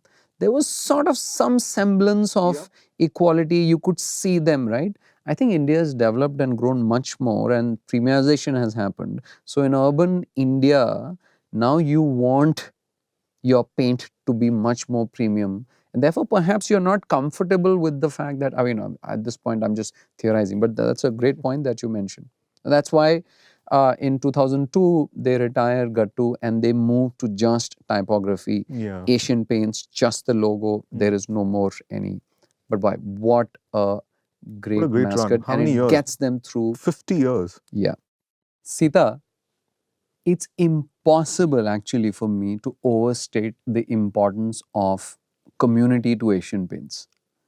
And so much of what this company becomes and has become till now is because of the community. Community is what brought the four partners together.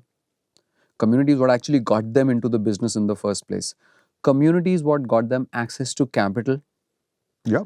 Community is how they found many of their early employees who essentially work with them and help grow the business itself. Community is how their entire, the dealer network sort of ended up becoming. So actually community is the superpower that's carried them so far. In fact, it's so strong a superpower that this company, which was started in 1942, is by 1967, it's just 25 years later, the number one in India. It dethrones Shalimar Paints, the company which has been the leader so far. It's headquartered out of Calcutta, and it's a company that's still around in 2026. So Asian Paints becomes number one in 1967.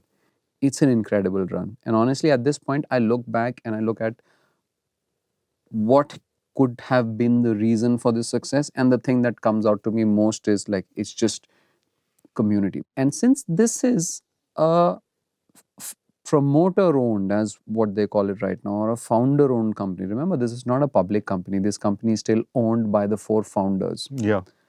So the next generation of their children starts to enter the business around this time in the 1960s and 70s.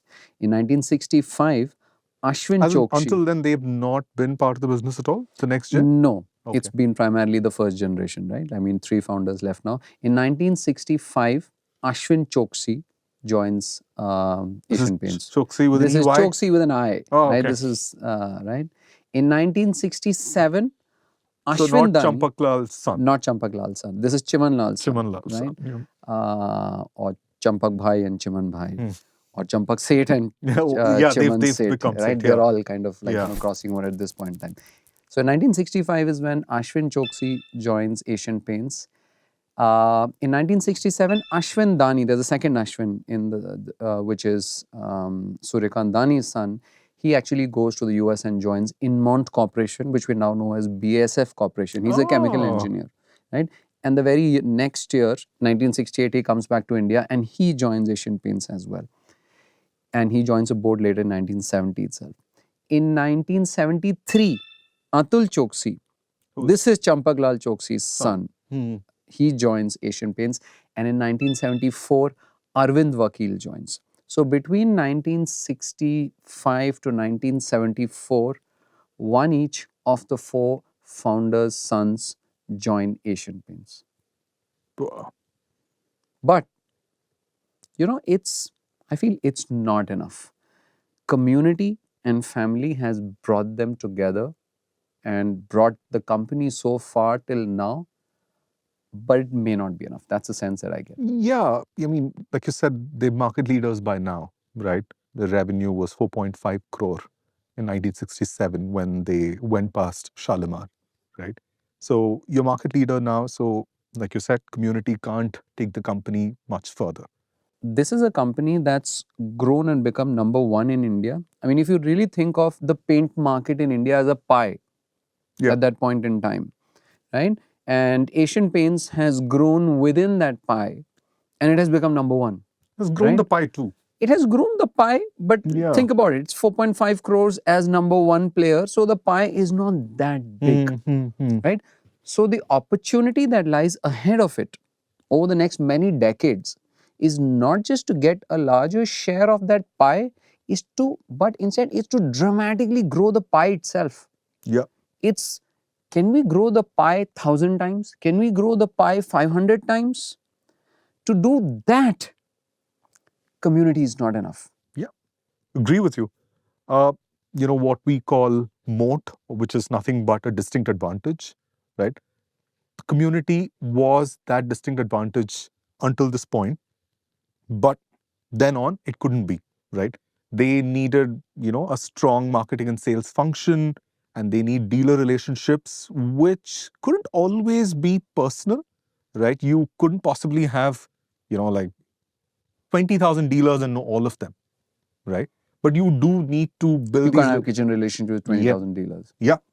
I would love to meet a brand that has kitchen relationships with so many, right? And you need to know when to sell, where to sell, and you need to be able to stay ahead of your competition, right? And that would require multiple distinct advantages, which aren't just community.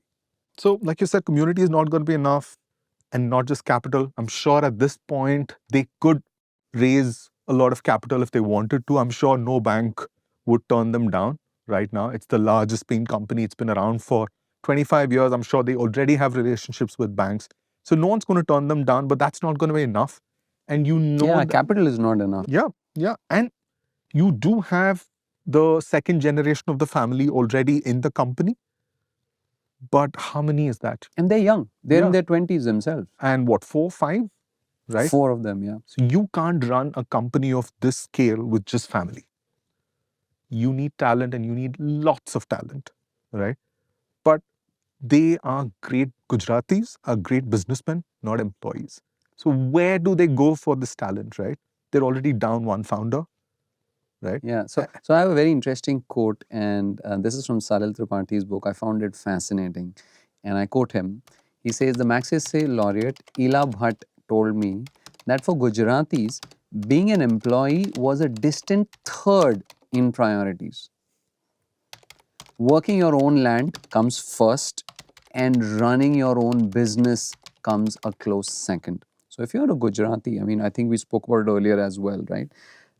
Being an employee to someone isn't, and which is why you see so many Gujarati businessmen, because they ultimately want to learn the ropes of business and start their own business, right? They don't want those salaried jobs for too long, unless of course the salaried job is a step to understanding what the underlying business is, and effectively at some point they can start something. Yeah, I'm sure they knew enough smart people in the community in Bombay, right? And maybe even Surat, who could help them.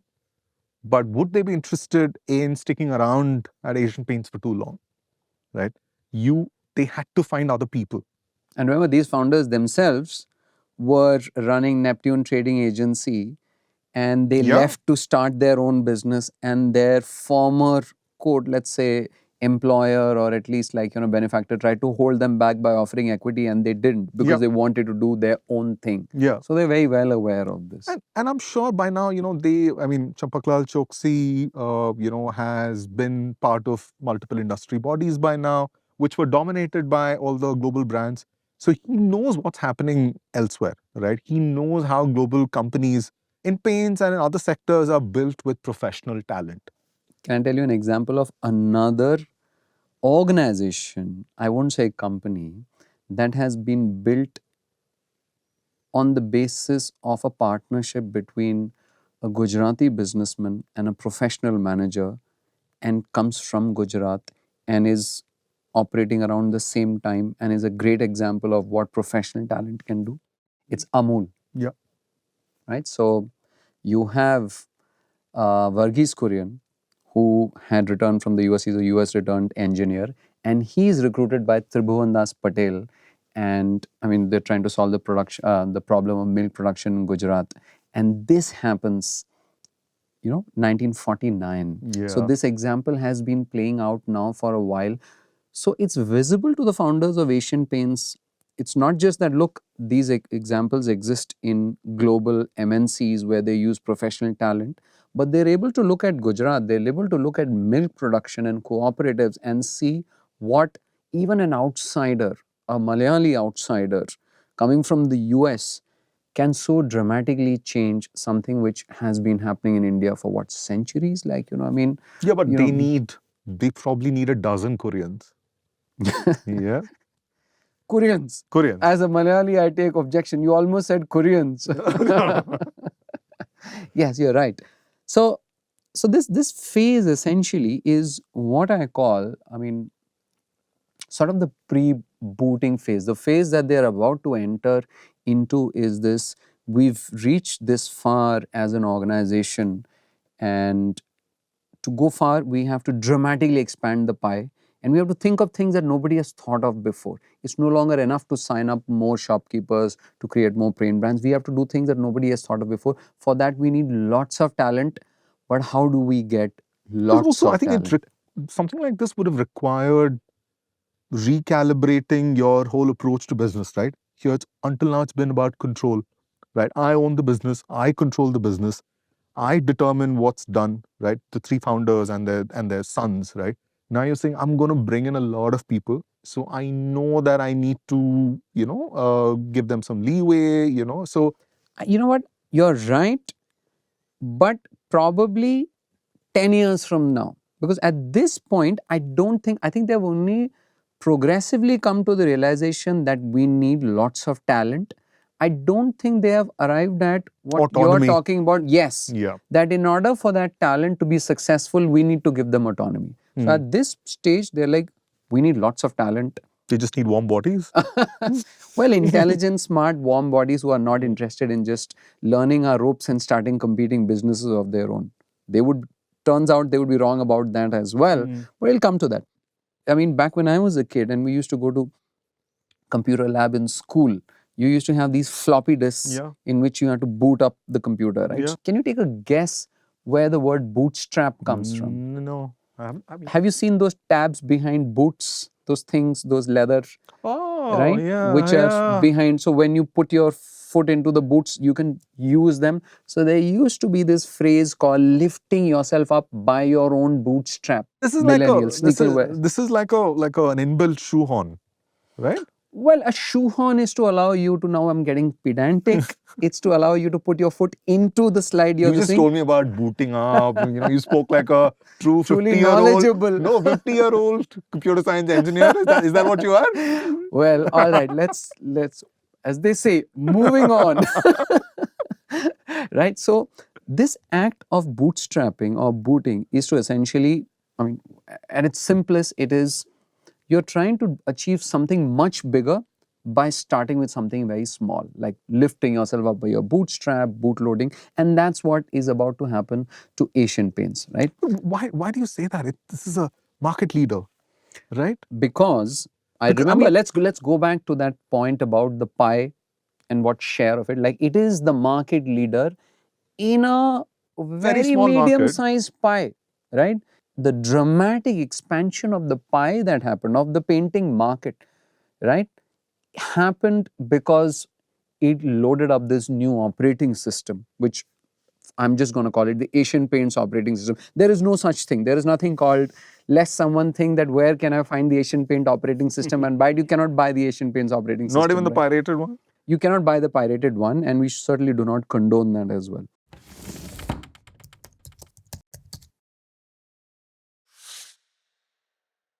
So Asian Paints needs to bring in a set of outside talent that's going to help it dramatically redefine the size of the pie and, of course, grow and gain a larger share of the pie within it for themselves.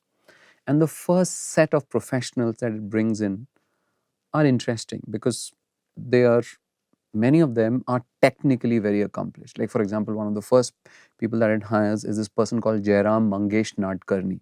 He joins him in 1952. He's the gold medalist from the University Department of Chemical Technology, now known as the Institute of Chemical Technology. Yeah, You know that college. Yeah, It's in Mumbai. I've been walking by that institute, which is at Matunga, every weekend. But now, every time I walk by it, I'm going to take a second look because it's such a, I mean, you talk about IITs, you talk about IIMs, but this is such an influential college in the history of so many companies, right? Asian Paints is one. Yeah, And even Ashwin Dani ended up going to this college, right? that's right. And Mukesh Ambani Yes, is an that's alumnus right. of this. And in fact, last year, I think he donated 150 crore That's right. to this college. It's very unassuming. It is. It's you. And back in the 1950s, it's one of the best places to learn chemical engineering in India. And Jairam Nadkarni is, of course, a gold medalist from there. He was one of the best polymer scientists of his time. So after, after he studied there, he'd gone off to Europe, if I'm not mistaken, Berlin, for his PhD. But then he abandoned it midway and he came back to India and he joined Asian Paints. And I think that set off a chain reaction for Asian Paints transformation into a technologically advanced chemical company, right? Because up till now they've been a great paints company, It's but all about, I think, all the disruption in distribution, even product size, all of that has happened. Now, I think begins the phase of R&D. absolutely, Yeah. he literally sets up Asian Paints R&D lab the very next year in 1953. He becomes Asian Paints' first technical director. He was the one who helped design and architect its Bhandup factory, right? And within that, he sets up manufacturing lines to produce synthetic enamels like apcolite, distempers, oil-bound distempers like tractor, and a bunch of other products, all at a fraction of the cost of what international rivals would do. Which is, he's not just advanced technically, but he's able to do it cost efficiently Exactly in a what very they want. Indian, exactly, right? It's like one of those fortuitous things that happen, but they also say fortune favors the brave, right? Like, Yeah. and Asian Paints is nothing but a brave company. He also, is a pioneer in something called rosinated alkyd resins, right? You've These lost are me there. things, yep, I lost myself there. What are you talking about? Right? He makes them, these are things that essentially hasten the drying and hardness of paints once they are applied, right? These are now the technical nature of what's actually going into these paints. And right? we're talking about a period when you had to literally wait days for the paint to dry, right? Again, I've Yeah. been through that. Like I said, I And how remember old are you? getting You're just painted talking where about these. you would paint and then you'd leave the fan on and then the fan would be on for 24 hours and then sometimes 48 hours and it's still drying. And even after that, powder would flake off from the Yeah. walls and stuff like that. That's very different from how it is right now, right? So he actually sets Asian Paints, Jairam Nadkarni sets Asian Paints on this, I think, dramatic track to chemical technological superiority. Yep. He's there with the company for just 8 years, by the way. He leaves in 1960 to start out on his own. Well, certainly not as long as the founders wanted him to be around, but he's done enough for them. Yes, Right. he's been the catalyst that has given Asian Paints a decided technological advantage. It's set up its R&D lab. It's able to do things better than others, cheaper than others, etc. And that would just compound. He set that up, right? And he's left. The other person, which is very interesting, right? Because, who joins them in 1958 is this person called D. Madhukar. And his story is actually very interesting. Now, he's not a Scientist. He's not a scientist. He's not an engineer. He's not an MBA. In fact, this is not the era of MBAs at all, right? He was actually working as a lecturer in political science, Whoa. right? So, Who would have seen that coming? well, no one. Paint But company decides to go hire from the Institute of Chemical Technology, and then you hire a political science yes, graduate. from Osmania University in Hyderabad. Political science graduates were then employable. Yeah. Well, yes, like we are also in 2026 in the era Pretty of much post no. AI, where I mean that question could be widened to a lot of degrees and professions. But there's something about, like, I think Champaklal Choksi especially is a great judge of talent, or perhaps it's also the fact that he's the only one on whom we have great history available because of Anupam Gupta's book. But he spots D. Madhukar and he hires him at the age of 34 as, I think it's loosely into an executive assistant EA role. And then over the years, Madhukar rises, he performs and rises up to become an executive director, right? At He Asian gives Paints, him, which he is, imparts all this wisdom because he knows he's not going to go and start up.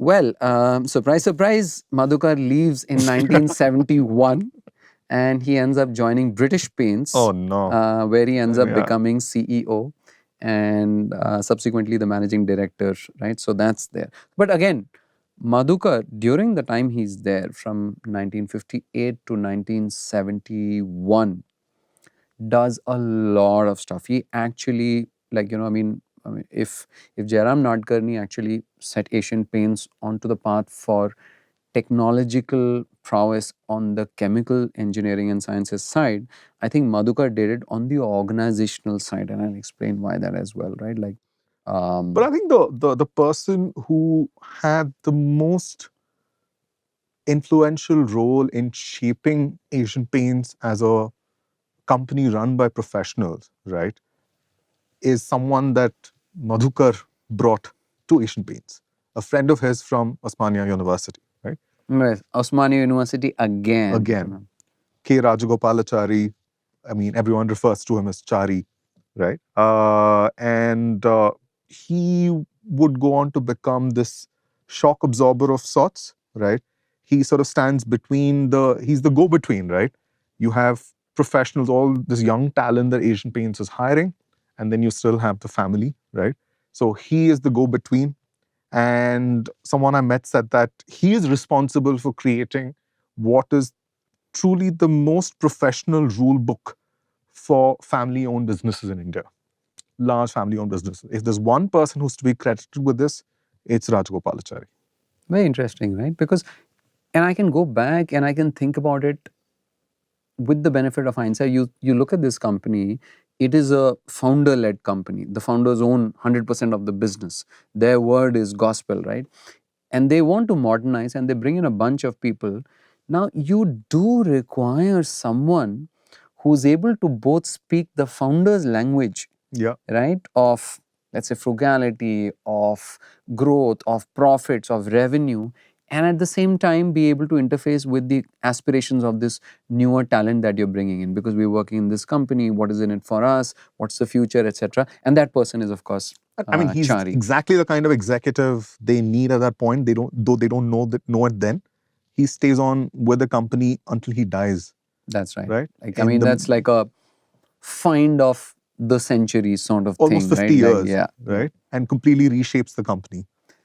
Then there's another person called C.V. Abraham who joins in 1960. He joined them from Bangalore. Now, if you notice, like, these are all, the talent is coming from different parts of the country. And I think it's credit to Asian Paints at this point that they have started looking outside of close networks in Bombay or their families itself. So it's coming from Hyderabad, it's coming from Bangalore. Again, C.V. Abraham joins in 1960. He spends 32 years with the company. Whoa.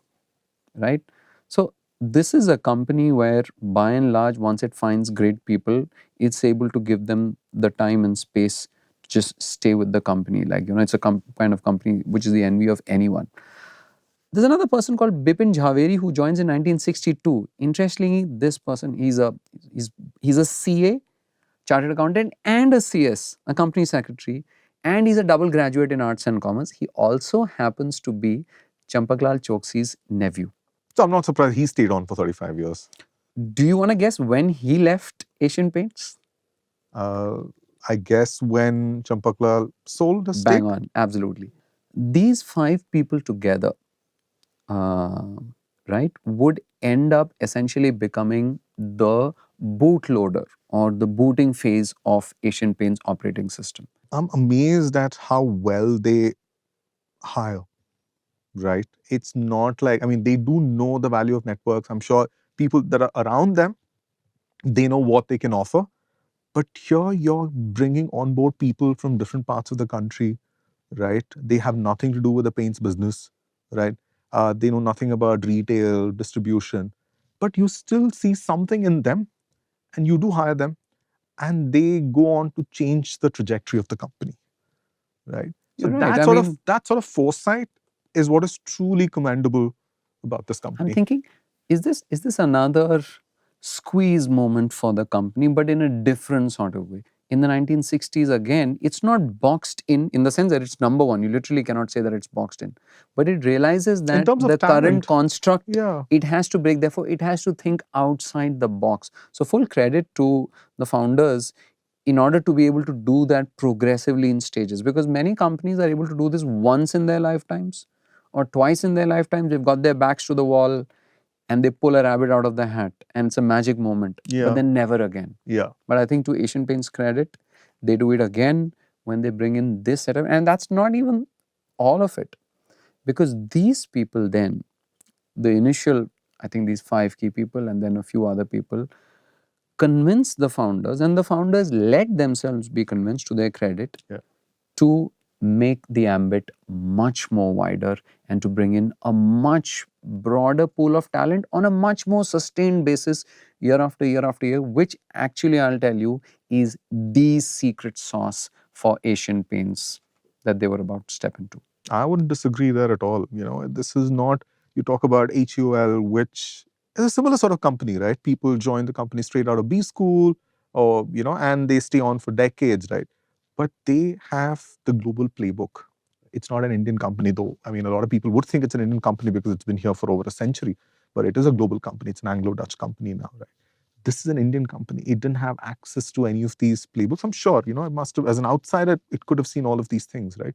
But it still felt that it had to do it, and it bet on these young exec 20 somethings, and they bet on like hundreds of 20 somethings, right? And we have the Asian Paints of today. I'd like to just point out how, counterintuitive and interesting your point is, because today when we talk about management, if you look at 2026 or the years leading up to it, we talk about, we're in this place where globally the best CEOs that we know of, anyone from like Elon Musk to Peter Thiel, etc., say, look, education is not a marker for success. In fact, we will pay people. Peter Thiel has a foundation where he pays To quit students school, to right? quit college and instead go and work and learn, right? So the pendulum has swung a long way, where today people say that, look, it's not just MBAs who know how to do something. It's not just engineers who know. Anyone can be a great. But I'm saying that's today. Yeah. But if you go back to 1967 and said, like, we're But, just going to hire a. this was a country where literacy was not very high, right? So you would automatically value someone who's not just And finished the school, founders themselves were not school like him. dropouts, Yeah. right? Someone who's not just finished school, but college, and Natkarni went abroad for his PhD. Yeah. Right? That's Gold quite medalist. One of the reasons is, like, when you bring in someone as smart into the company, is that why he left within 8 years? Because he figured out, and he left to start his own company, by the way. oh Right. So, okay. but again, like, these are all, I think, points of conjecture. But I think at this point, they're poised to become something dramatically different, to bring in and such an influx of talent that will change the very nature of the pie and of the organization itself. So we're at this pivotal stage in Asian Paints' journey where they've got the first set of outside professionals who are really talented to come in and start transforming the organization. And the first set now needs a second, much larger set Yeah. of professionals to come in and who can do many, many more things that they don't even know as of yet. If only Mm. they could find them somewhere. Yeah. This is 60s India. So where do they find them? Yeah, I mean, I think it's as if the government sort of, heard their sort of plea, because this was Nehru's time and he was talking about temples of modern India. I think it was in the context of, you Not know, literal temples, but temples of modern India. What's the difference? he was talking about, I mean, so it's a newly independent country, impoverished. So he's talking about large infrastructure projects like dams and such. And then the IITs had been set up, a decade earlier, IIT Kharagpur, Yeah. in the early 50s, right? So you already had this institution which could produce engineers to build these dams and to work at public sector companies, right? But they needed another kind of talent, right? Again, for public sector companies, right? Managers, right? Where do they find them? They don't. I mean, at least IIT and some other engineering colleges were producing these engineers who could work for these companies, but not managers. So that's when the government actually invited Professor George Robbins of the Graduate School of Business at the University of California to actually put together a plan of sorts for an All India Institute of Management Studies. Thank God they didn't name it finally like AIMS. Yeah. It turns out, yeah, AIMS, yeah. that. But Today, that's the All India Institute of medical Medical science. Sciences. Thank God for that. And based on his recommendation, IIM Calcutta, the Indian Institute of Management Calcutta, and IIM Ahmedabad are set up in 1961, right? And the central government was supposed to fund this, while the states, the respective states in which these colleges were set up, were supposed to provide the land, right? And what's interesting is it's a 3-4-way collaboration between the government and the Ford Foundation, which gave the government a grant.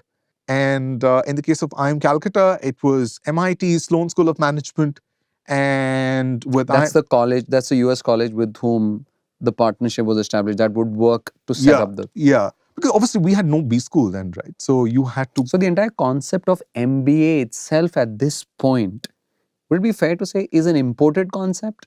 Yeah. I mean, what we didn't know anything about that. We didn't have that at all, right? So and with IIM Ahmedabad, it was Harvard, and again Ford Foundation, right? And that's how they set up these two colleges, right? Part of temples of modern India.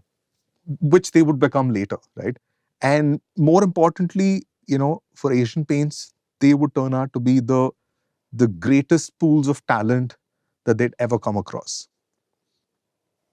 How convenient. Yeah, like I said, it's as if Nehru and the government sort of heard their plea for talent. Earlier talked to you about a Malayali Gujarati partnership, which turned out to be fantastic, which was Amul, Dr. Varghese Kurian and Tribhuvan Das Patel. Do you know that IIM Ahmedabad's first full-time director, Professor Ravi John Mathai, he was also a Malayali. He was earlier working at IIM Calcutta as a professor. He was poached and brought to IIM Ahmedabad by Dr. Vikram Sarabhai, who had actually helped set up IIM Ahmedabad. And, he was his director, not the full-time one.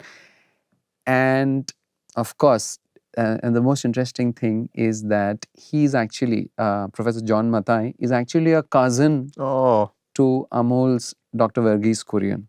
Two Malayalis in Gujarat. In Gujarat, creating institutions that will last to this day, Amol and IIM Ahmedabad. How interesting is that? Both temples of modern India. I bet you didn't think of Malayali Gujarati partnerships before that, do you? But now I bet you can't unthink it. Never, no. So both of them start their setup in the same year, in 1961. The first batch from both colleges graduates in 1964, right?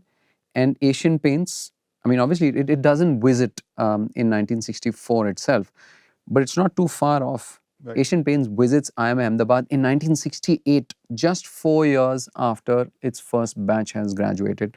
Champaklal Choksi and D. Madhukar visited. This is why I was telling you that D. Madhukar is important, because the research says, and it's specifically, I think Anupam's book as well mentions, that D. Madhukar was the one who convinced the founders of the need to go to IIMs and hire MBAs. You have to remember back then, from the point of view of founders, they're like, what are these MBAs? Why do we need them? Why do we need to pay so much money? Why do we need to go to this college and hire them from there? What do they know that, like, I mean, this So doesn't come basically, naturally. Champaklal Choksi and Elon Musk have the same view. Yes, yes, life and death apart, 4 decades apart, 3 decades apart. Yes, you're absolutely right. But then, yeah, I mean, But to be fair, Champaklal Choksi hadn't seen anything with MBAs, right? Elon Musk is saying this after what, decades of MBAs. He hadn't seen anything like that, so he's like, show me, where's the proof of the pudding? so anyway, to come back to, So they go to both 19 IIM-A and no, IIM-C? they don't. They go to IIM Ahmedabad, probably because they're in Bombay. Okay. The other IIM is in Calcutta, Yeah. which not only is very far from where you are, it is also the geographical center of power for your original rivals. Remember Shalimar Paints, British Paints, etc. They're all headquartered out of. So if you're one of the 4 co-founders of 3 now at this stage of Asian Paints, in your head you still have that thing of Calcutta. On the map it's like, here be enemies. No, but they don't wait too long. They do don't. before? They don't. But I was just trying to answer that why IIM Ahmedabad first, because okay. it's closer, because it's conceptually more related. They go to IIM Ahmedabad, they hire 2 MBAs in 1968 itself, but very soon, within the first decade itself, they rise up through the ranks and become one of the top 5 recruiters from IIM Ahmedabad. Yeah. Right? And they 3 years later, I mean 1968, they go to IIM Ahmedabad. 1971, they go to IIM Calcutta. Right? And they hire from IIM Calcutta itself. So what, 25, 26 years later, you go to that exact college? Well, I graduated in 2001 and they went to IIM Calcutta in 1971. So, yeah. But was your email after graduating from IIM Calcutta ever rohin.imc? Because I did come across a guy whose email was first name .iitkgp@gmail.com. I am as frustrated as you are with people who try to attach their college to their identity. I am not one of those people. So I would like to reassure you, at no point, I'm proud to say categorically, no uncertain terms, at no point in my entire career have I had the words IIMC in my email, on my business card, anywhere, etc. Right? But to kind of come back to IIMs, this is where it starts. This is the beginning of, I would say, an incredibly innovative run for Asian Paints, where it kind of accesses this wellspring of talent that is available to it. And factoid, we talked about Biji Kurian earlier, who joined and then left. He was one of the first people that they hired from IIM Ahmedabad. If I'm not mistaken, his salary was 750 rupees. And that was considered a fairly princely salary Must back have been, then. yeah. $750 then, Yeah. Must have been a lot of money. But they were not the highest paying recruiters, right? I guess even then they weren't, Well, I don't have the records for that. I don't know that, but I'm guessing not, because But when you were in college also, I guess they were not among the... Asian Paints has never been one of the highest paymasters on campus, yet it has been consistently one of the most sought after jobs on IIM campuses. Typically, recruiting in IIMs and most business schools is based on day 0, day 1, day 2, etc. They're typically a day 1 company and it's highly sought after. That's a bit of a contradiction, right? I mean, the ones who go on day 0, like consultancies, they too tend to pay the highest salaries. So yes. So why is Asian Paints so sought after if it doesn't pay all that well? I will tell you that answer as we go deeper into what made this partnership between IIMs and MBAs and Asian Paints so successful. But before I tell you that, do you know that most Gujaratis actually consider themselves MBAs? Yeah, I know this MBA. What is that? It's Mane Badhu Avde, which means I know everything. So they believe that they're born with it, right? It's ingrained in them.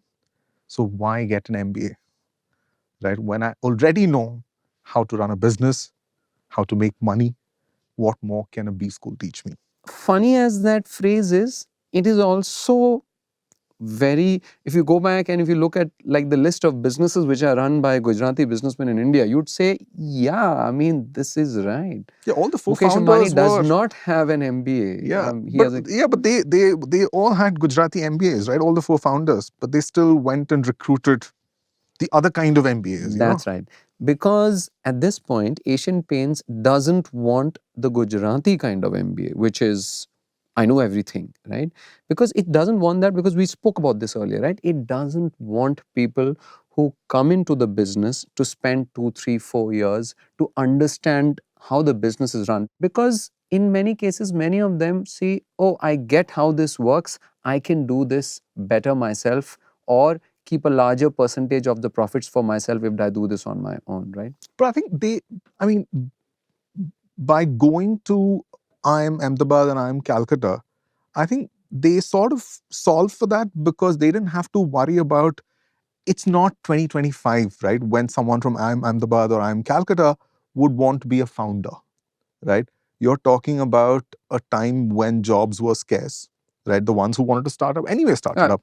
I would actually argue that even today that's not true. Many of the MBAs passing out in recent times do not want to be a founder, and one reason for that is many of them take on large loans and they've got to repay those large loans. So they're fairly risk averse. So many of them think that I will spend the first 4, 5 years of my career earning high salaries and paying off my loan, and then I will become. But that's a thought they at least entertained, right? I mean, Completely, given what's happened, completely, right? But not back in 1967. Right. If you wanted to start up, you could start up anywhere, like these four founders did, right? So I guess they knew that this is the kind of talent that's not going to leave to start up, right?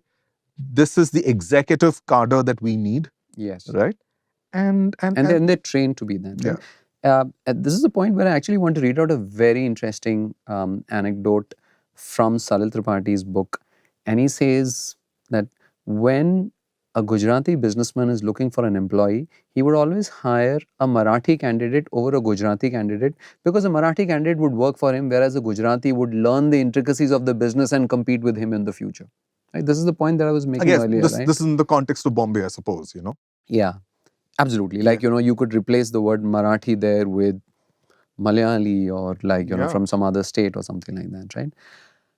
At this point, Asian Paints actually wants the second kind of MBAs who are motivated by, let's say, learning and growth, not necessarily wealth. Those who want to, or just replicating their employees' business, they want what the new word is, which is Masters of Business Administration, not Mane Badhu Avde, right? Therefore, when in the 60s, late 60s, early 70s, they stumble into the IIMs and the IIMs start churning out these, 2-year trained managers. It's great because young MBAs are containers of ambition, of curiosity, of knowledge, learning, smarts. They're trained to expect salaries. They're trained to be honest. They're trained to have high ethics. Right? In many ways, they're sort of like these learners, planners, executors. You can almost think of them as Swiss Army knives that a business can deploy within them. You figure this out, you run this business, you hire these people, you make them sound like mercenaries. I mean, you would not be far off from that, in the sense that that's what a lot of MBAs would want to be as well. That I mean, pay me really well and ask me what to do and I'll do it for you. And a lot of companies also look at it that way, that you spend 2 years at an institute and you're like really smart. I'm going to throw you at a problem, because it sort of works both ways, right? So for Asian Paints, this influx of ambitious, fresh-minded, ethical, salary-driven people who want to learn and innovate is a great thing, because it brings in this, People who no longer accept the system as it is. Right? Why is the pie like this? At the margins of the pie, it Can I starts to grow? Yeah. kind of like, say, you run this experiment, you change this, you do this. Most of the times when you're hiring, I mean, up till now, if you're hiring through your networks, where do you hire from? You hire people who are Friends and close to you, family. friends and family in the same town, in the same city. For the first time now, you're going to these campuses where people from all over India have unmoored themselves from their homes, gone and studied there, and are ready to unmoor themselves from those cities and go to any cities. So in that sense, you've got this mobile talent, Yeah. which doesn't consider this a punishment. Yeah. Right? For most people, if they've lived in their home city all their life, their families are there, their friends are there, and you tell them every 2, 3, 4 years, 5 years, I'm going to post you to a different part And of you India. need these people to go to Sangli, Kolhapur, Absolutely. right? Right? Rajkot. And So to the MBA, and especially if you kind of condition them from day one, this is part of the job. yeah, but they also, they wanted them to be in different parts of the country, in rural areas, which weren't obviously the most livable places. But they needed all these people to go to these different places, but they still wanted them to understand the Asian Paints ethos, right? So, which is why we spoke to a number of people, and everyone talks about the initiation into The induction, yeah, Asian Paints, right? It doesn't matter what you've been hired for, right? What you're going to end up doing. You need to know certain things about the company, right? This is our business. You may be in finance, you may be in IT, you may be in ops, but you need to understand certain basics about the business of paints, right? So everyone is, made to do marketing, sales, they're made to work in factories. So, we met people who still remembered all that they learned, right? And there's something called BOM, which kept coming up, right? Which is what? The branch operating manual. Manual, right? And people know what's in it. It is this tome that existed. We're still talking computerization days, in the sense that not everyone had a computer. This is pre-internet days. So when you're sent to a branch as a new MBA or like a fresh MBA, and you're like asked to kind of either like assist with the existing branch manager or essentially run it. So you have these really thick books which are called branch operating manuals or BOMs, which have, we earlier talked about the fact that there was a rule book for professional management. This is the rule book for running a branch. Yeah. And it contains everything from what kind of business that you can do, what kind of discounts you can give, what kind of vehicles you're allowed to kind of stock lease, keeping use. units you have, right? I mean, people even remember 0014 is the code for tractor synthetic distemper, and 0908 is for standard white color. You know what? I have heard this from multiple people that I've spoken to. Almost everyone who's joined Asian Paints sort of has to go through this induction, and they have to memorize the paint codes for the paints. So everyone will tell you, yeah, the first 3 letters of the paint is this, the next 3 letters of the paint is this, and that is incredible. And these are That's people like who they haven't ask me to worked. be quizzed. Do you have the manual on you? You can ask me anything. I'll tell you. I quit Asian Paints like 20 years ago, but I can still tell you. I cannot remember the phone numbers of my family members, and these are people who haven't worked with Asian Paints in 20 years, and they can tell you paint codes. Right. And this is fantastic, right? Because, and that's not the only thing actually. I mean, when they join for the induction, they also meet with, the founders back in those days and the management, and they're brought and put up in these hotels, and they're told about what Asian Paints culture and ethos is. They're told about kitchen relationships. They're told about, look, you're entering a business where you think you may be the smartest guy in the room because you've gone to an IIM. But please remember, the person, the shopkeeper that you're dealing with, maybe they're the second generation of someone who's been running that thing for the last 30 years. They know 10 times as more than you do. So always be aware of that. So they're essentially kind of punched down, grounded down. Someone actually used this phrase, which is very interesting. They said, showmanship is never tolerated at Asian Paints, right? Someone who keeps talking a lot, straight out of B school, for instance, without really understanding what the terms mean, right? Such people are shown the door sooner than later, or they leave, because such is the quality of talent there. And like you said, everyone is made to understand that they have a long way to go. There are certain things which are non-negotiable, right? About the business, about how they do it and how to treat shopkeepers, right? Painters, right? Everyone in the ecosystem, everyone in the value chain, how they need to be treated. That sort of drilled into them the moment they join the company. And decades after they leave the company, they still have it in them. Absolutely. Do you know that they're expected people who go through the induction in Bombay, and I think the hotel, they're also supposed to learn the chemistry of the paints, right? So it's a fairly intense induction. And they're actually supposed to, there was a area, I think it was in the Bhandu factory or somewhere near, which has been set and marked aside for painting, where a new inductee would be asked to paint a wall, and next to him there would be an experienced painter, and they would be told to use specific techniques, specific paints, and then they would be like, at the end of 2 days my wall looked like crap, whereas the professional painter did a much better job, and that This kind is of like grounds making me them. play tennis with Nadal. You're getting a. Do you getting play s- tennis? No, I don't. That's the first step. The first step towards being forced to play But this is tennis with exactly like Nadal is, that, right? I'm straight out of college. I know nothing about paints. I'm made to paint a wall right next to someone why who do you think why who do you does it think for they a did living. that? Why do you think they did that? Or why they do that? This is their idea of throwing them at the deep end. And showing to them that you know nothing. Right? It's in some sense it's the same continuation of the trend. Ground them, ground them, ground them. You may be smart, but you don't know this business. You think your cat's whiskers, look how you're painting. So you think something as basic as painting, and when we give you the supplies, you could do it as well as someone who's not nearly half as educated, or you're not even close. Look what you've done.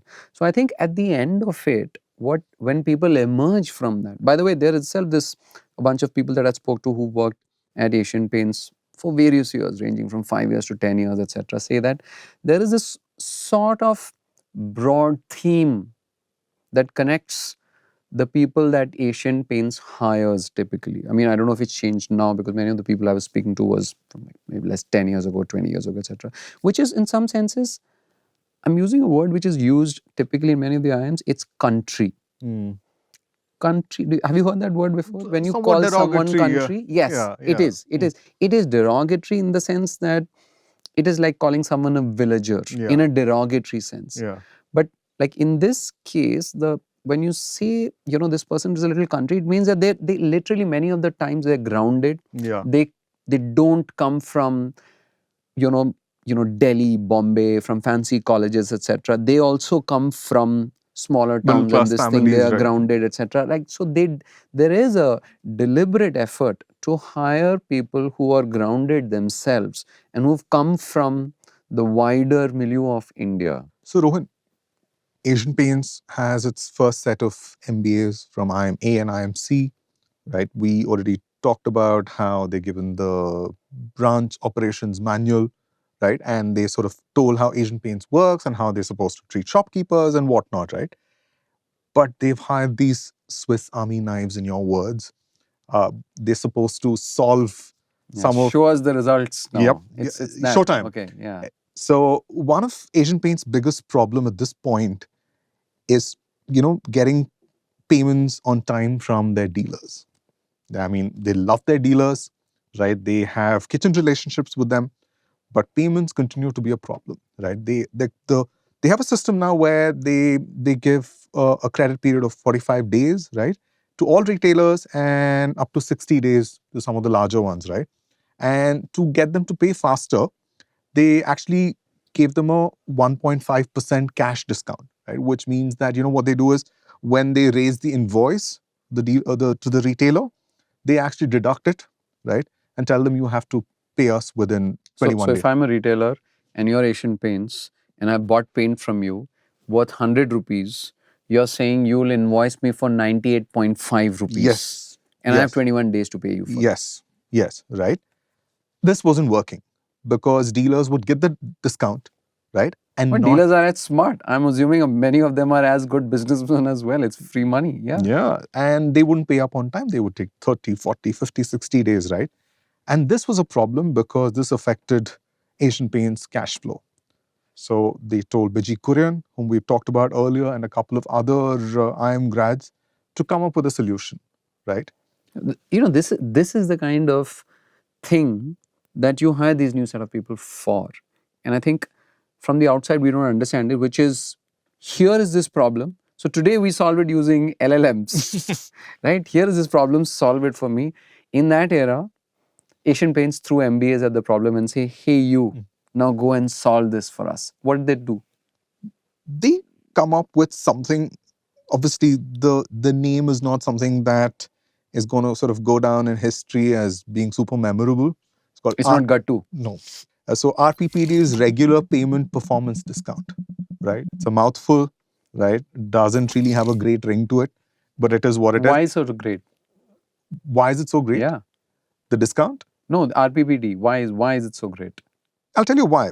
Because they up the discount from 1.5 to 2.5. They extend the credit period from 21 to 30 days. But this is not what actually makes it so successful. What they do is they tell dealers, I'm not going to give you the discount upfront. Okay? When I give you the invoice for the paint that you bought, I'm not going to deduct that 1.5% or 2.5% now and give you a bill for 97.5. You have to pay me the $100 that you owe me, then I'll give you your discount, right? So now they've actually shifted the responsibility of payments, collecting payments from themselves to the dealer, right? And the dealers know that they get to obviously save more if they pay on time. And there's no getting around the fact that you have to pay on time. I mean, it is a beautifully designed system because I'm trying to think of it from the dealer's point of view, right?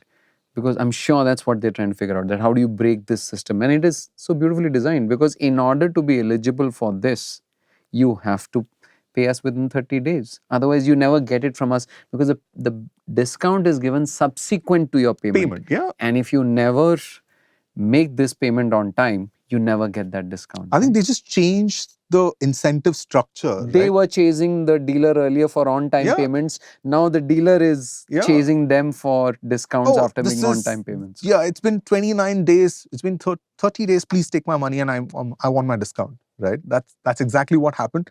And it turned out to be super successful, right? Their cash flow became a lot more manageable. Just this one, I don't know where they got this insight from, but it's so sharp, right? And it immediately turned around, it immediately fixed their problem. Think of it, right? I was speaking to one of the people who worked at Asian Paints, and I'll tell you exactly what he said. And he was talking about RPPD, right? This is ingrained into your bloody DNA if you're an Asian Paints guy. You wake up anybody in Asian Paints middle of the night at 2 a.m. and you ask them for the formula of RPPD, and they will tell you that. Just like the tractor distemper code. Yeah, tractor distemper code or generally a bunch of other codes as well. Yeah. By the way, there's backstory behind it, right? This is the reason why I think a lot of these are so structured, where each code has the first 3 digits is this, because this is pre-days of computerization, etc., where they're taking orders on phone, they're writing invoices on this thing. So they cannot afford to make mistakes on those. So therefore, and this person was explaining to me that, look, there's a reason why these exist. There's a reason why those numbers are in those ways. There's a reason why everyone memorizes. There's a reason why everyone knows it, so that no one will make a mistake. No one will say, I ordered for a different paint, I was sent a different paint, right? And this is pre-ERP and error correction, etc. and all that. So there's certain, it's a business built on first principles, right? Yeah. They're sort of going and improving things bit by bit as they go along.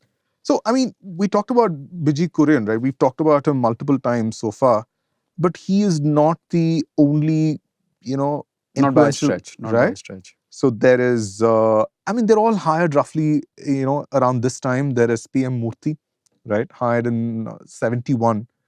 And he would end up becoming the first professional CEO of Asian Paints, right, in 2008. He comes from IMC. Yeah. And then there is KBS Anand, who would succeed PM Murthy, right? And there is Bharat Puri, Also, KBS Anand, also IIM Calcutta. IIM right? Calcutta, and then Bharat Puri from IIM Ahmedabad, who was hired in the early 80s, right? He didn't stick around for as long as the other two. He left for Cadbury in 98 and then and then joined Pidilite and went on to become its CEO, right? And Pidilite itself got into paints just before he quit, right? And Bharat Puri was instrumental in Asian Paints marketing campaigns in the 80s and 90s, right? I think he worked very closely with Piyush Pandey on some of their campaigns.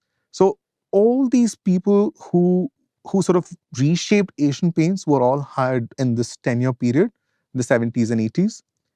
But you've got all these people, right? But retaining them is not just about money, is not just about foisting your culture on them. Sure, they have to learn the Asian Paints way of doing things, but there has to be something else. Absolutely. So we're in the 70s right now. And if you're Champaklal Choksi or two of the other remaining founders and you're Asian Paints or you're their sons who are in the business as the second generation, and you're sort of thinking ahead for the next 20 years and you're wondering, how do I get people who will stick with me for the long run? And you're looking at the first set of professionals that you hired. I think Jairam Nadkarni, who left and then started his own company, and D. Madhukar, who left and went to British Paints.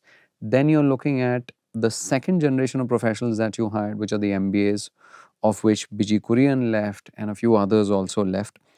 So you're sort of now questioning that entire assumption of, okay, I think we've managed to solve for hiring people at scale. Because remember, Asian Paints at this point is now going to IIMs, it's one of the largest recruiters. It's hiring dozens of MBAs a year. Yeah. Right? Literally dozens of MBAs. So it's got this massive pipeline of talent coming into it, and it trains them and it coaches them and it sends them to these branches, and if they work well, they get promoted and promoted. They're still not getting paid the most. Actually, this is a very interesting thing. I must say this, like, I mean, this is from Anupam Gupta's book. This is a quote from Champaklal Choksi, which is very illustrative, right?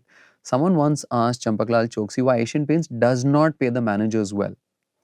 He answered that whilst we are the best paymasters to salesmen, to clerks and laborers, we don't need to pay the managers well.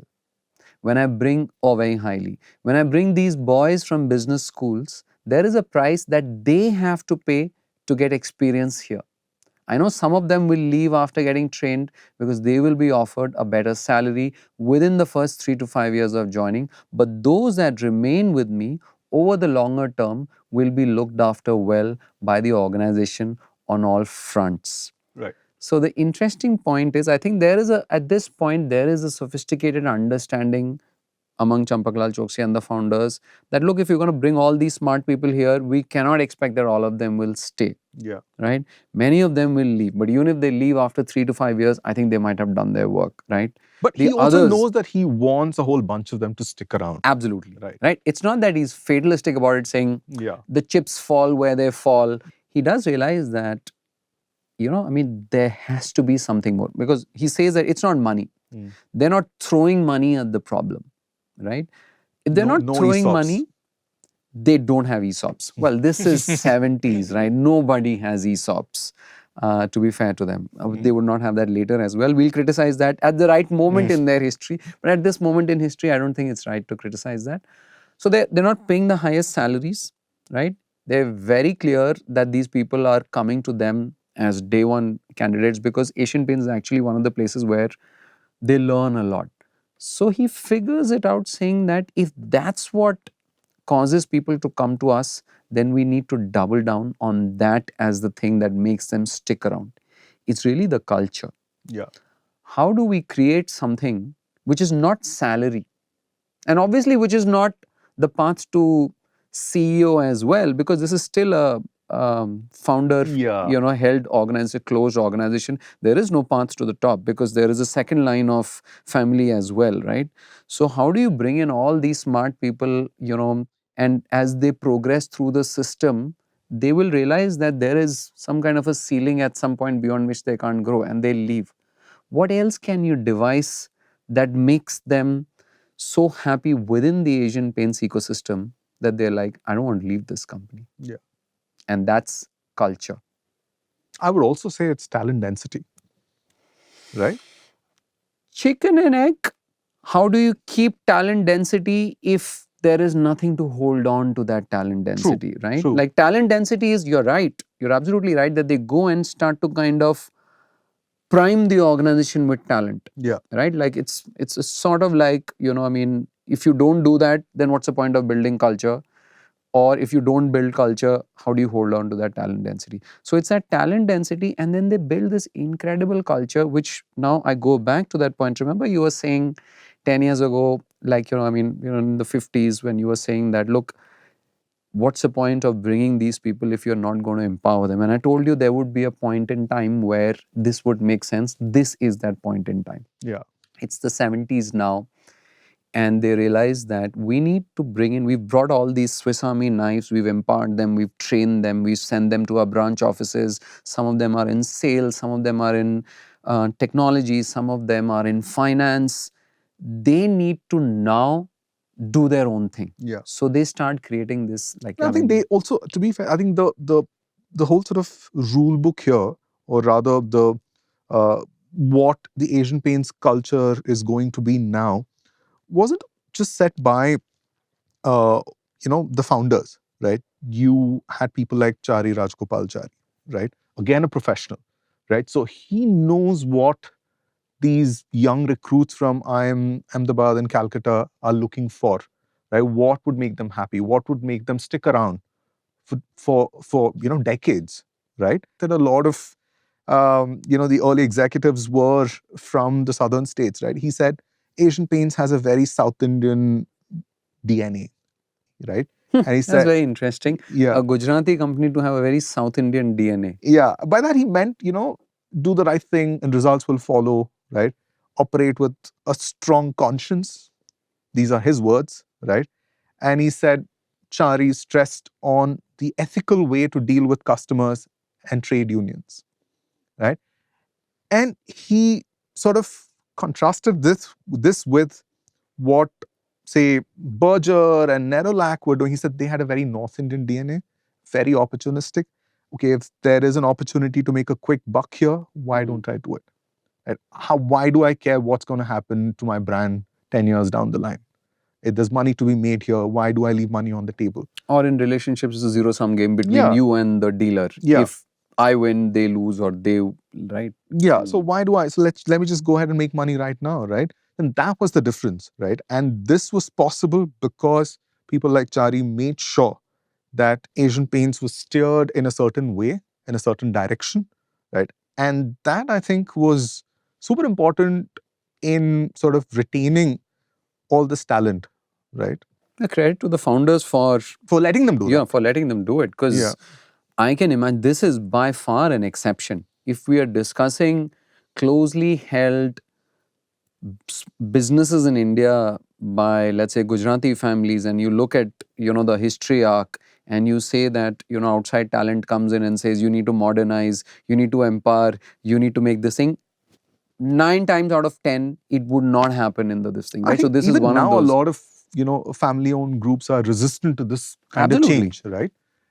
And we're talking about a time when there was no difference between owners and managers, right? I'm sure, as companies got bigger, you had to get more people, but you didn't give them the kind of autonomy that, you were beginning to see at Asian Paints, right? Okay, this is what you want, sure. And this is what you think. Can I give you an example of this autonomy? So this is, earlier I was talking to you about Srikant Rajagopalan is actually from IIM Calcutta. He had joined Asian Paints back in the 90s. And by this time, Asian Paints had got sophisticated enough to try and look at a person's history to see which state they're from. Now, Okay. Srikant actually is like, Tamilian, but his family was in Calcutta. So once he went for induction, he realized that he'd been posted to Madurai. Oh. So at this point, they're trying to figure out how to, it's not just that we'll just throw you anywhere over the place, right? So he goes to Madurai and he learns the ropes of the system and stuff like that, right? and he's in the Trichy depot, right? He's a unit head. And he goes there and he observes that in the December to March trimester, right, there is this incredible jump. And this goes back to some of the stories that you told earlier, right? There is this incredible jump in sales of 3 products: 50 ml golden yellow, 50 ml bus green, and 50 ml PO red. Okay. Do you know what PO red is? Take a guess. Pongal? No. Post office red. Okay. I Right? mean, The that was the red first thing I that thought of. Yeah. Okay. In future, whatever the first thing that you think of is, that's the right answer. Right? So, and these 3 would just jump through the roof in that, 3 months of the year every year. And he sort of, you think it's such a sophisticated organization, and he goes back and he asks his people that what's going on here, and they don't know it. And then he goes back up the chain to say what's going on here. We don't know it. We just send it. It's been like this for years, right? And then, of course, he kind of goes to the market, he asks and figures out. And then he figures out this is that the Pongal festival season where people are painting their bulls' horns and they're painting their like homes, etc. So these 3 are the specific paints that sell the most, right?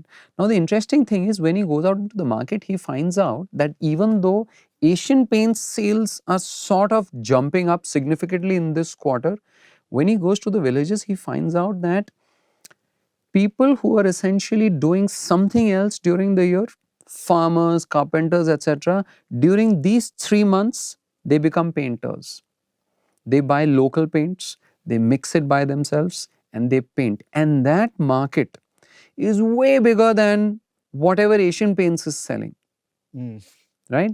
So he goes back then up the chain and then he says, this is happening and how can we take, because we thought that this is high, but you know what? The real market is actually way higher than this as well. How do we get it? And then people come back to you, look, those are local paints. They operate at a much lower and cheaper price point. We can't sell it as Asian Paints there. Oh, okay. And he says that, but it's a much, much bigger market. What do we do? So he actually goes to this group, which is called, I think, the product management group. And he tells them that, obviously he does the calculations, is known as well. An average farmer has 2 heads of cattle and, the 4 horns to paint. So they need about 120 ml of paint for 2 coats, right?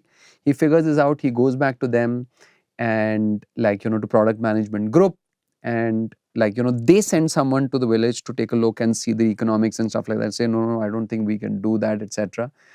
The economics of bullhorns. The economics of making a paint by themselves. But he says this is a much bigger market. We can do something much more. He says, why don't we just outsource it? Just for those 3 months. We don't need to make it. We can just buy the paint. We can outsource the manufacture to someone else. Yeah. Sell it as Asian Paints and temporarily take advantage of those 3 months when the sales spike. I guess they didn't take advantage. Well, they did. They did. That's my point about empowerment, right? And autonomy to young managers. Now, Srikanth is a young MBA who's been stationed in Trichy and what does he know about what the market is? And they actually call it Gattu in ML. Oh. To go back to that point about Gattu, and now I sort of realize why Asian Paints has this, it never fully retires those brands, right? Like Gattu may no longer be the mascot, but it can be used strategically or tactically in certain cases, just like Three Mangoes. So for those 3 months, they sort of create this Gattu enamel, which is outsourced, where they buy the paint, they put them in their boxes, they sell it.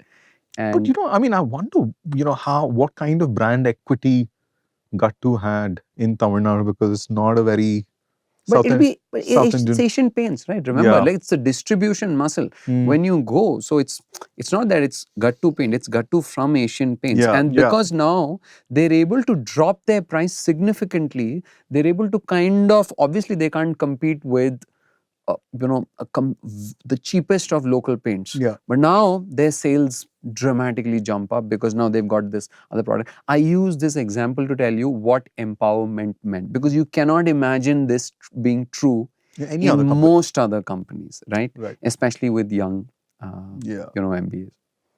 While we're talking of Asian Paints culture, the thing that we got to understand is that how is this a company that has since 1967 not just continued to be relevant but continued to create new categories, expand the market, etc. Right? That can only happen if an organization is sort of continuously innovating. Yeah, yeah. And I think they've done that decade after decade, right? And different kinds of innovation, right? And you've already mentioned a few. Yeah.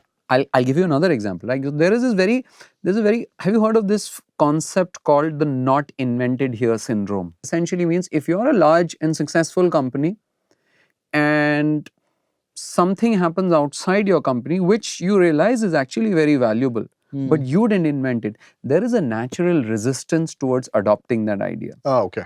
Right? And I think you must have seen that as well, right? Yeah. Like, even at the Ken, for instance, right? So when somebody else does something, there is it's true, it's natural.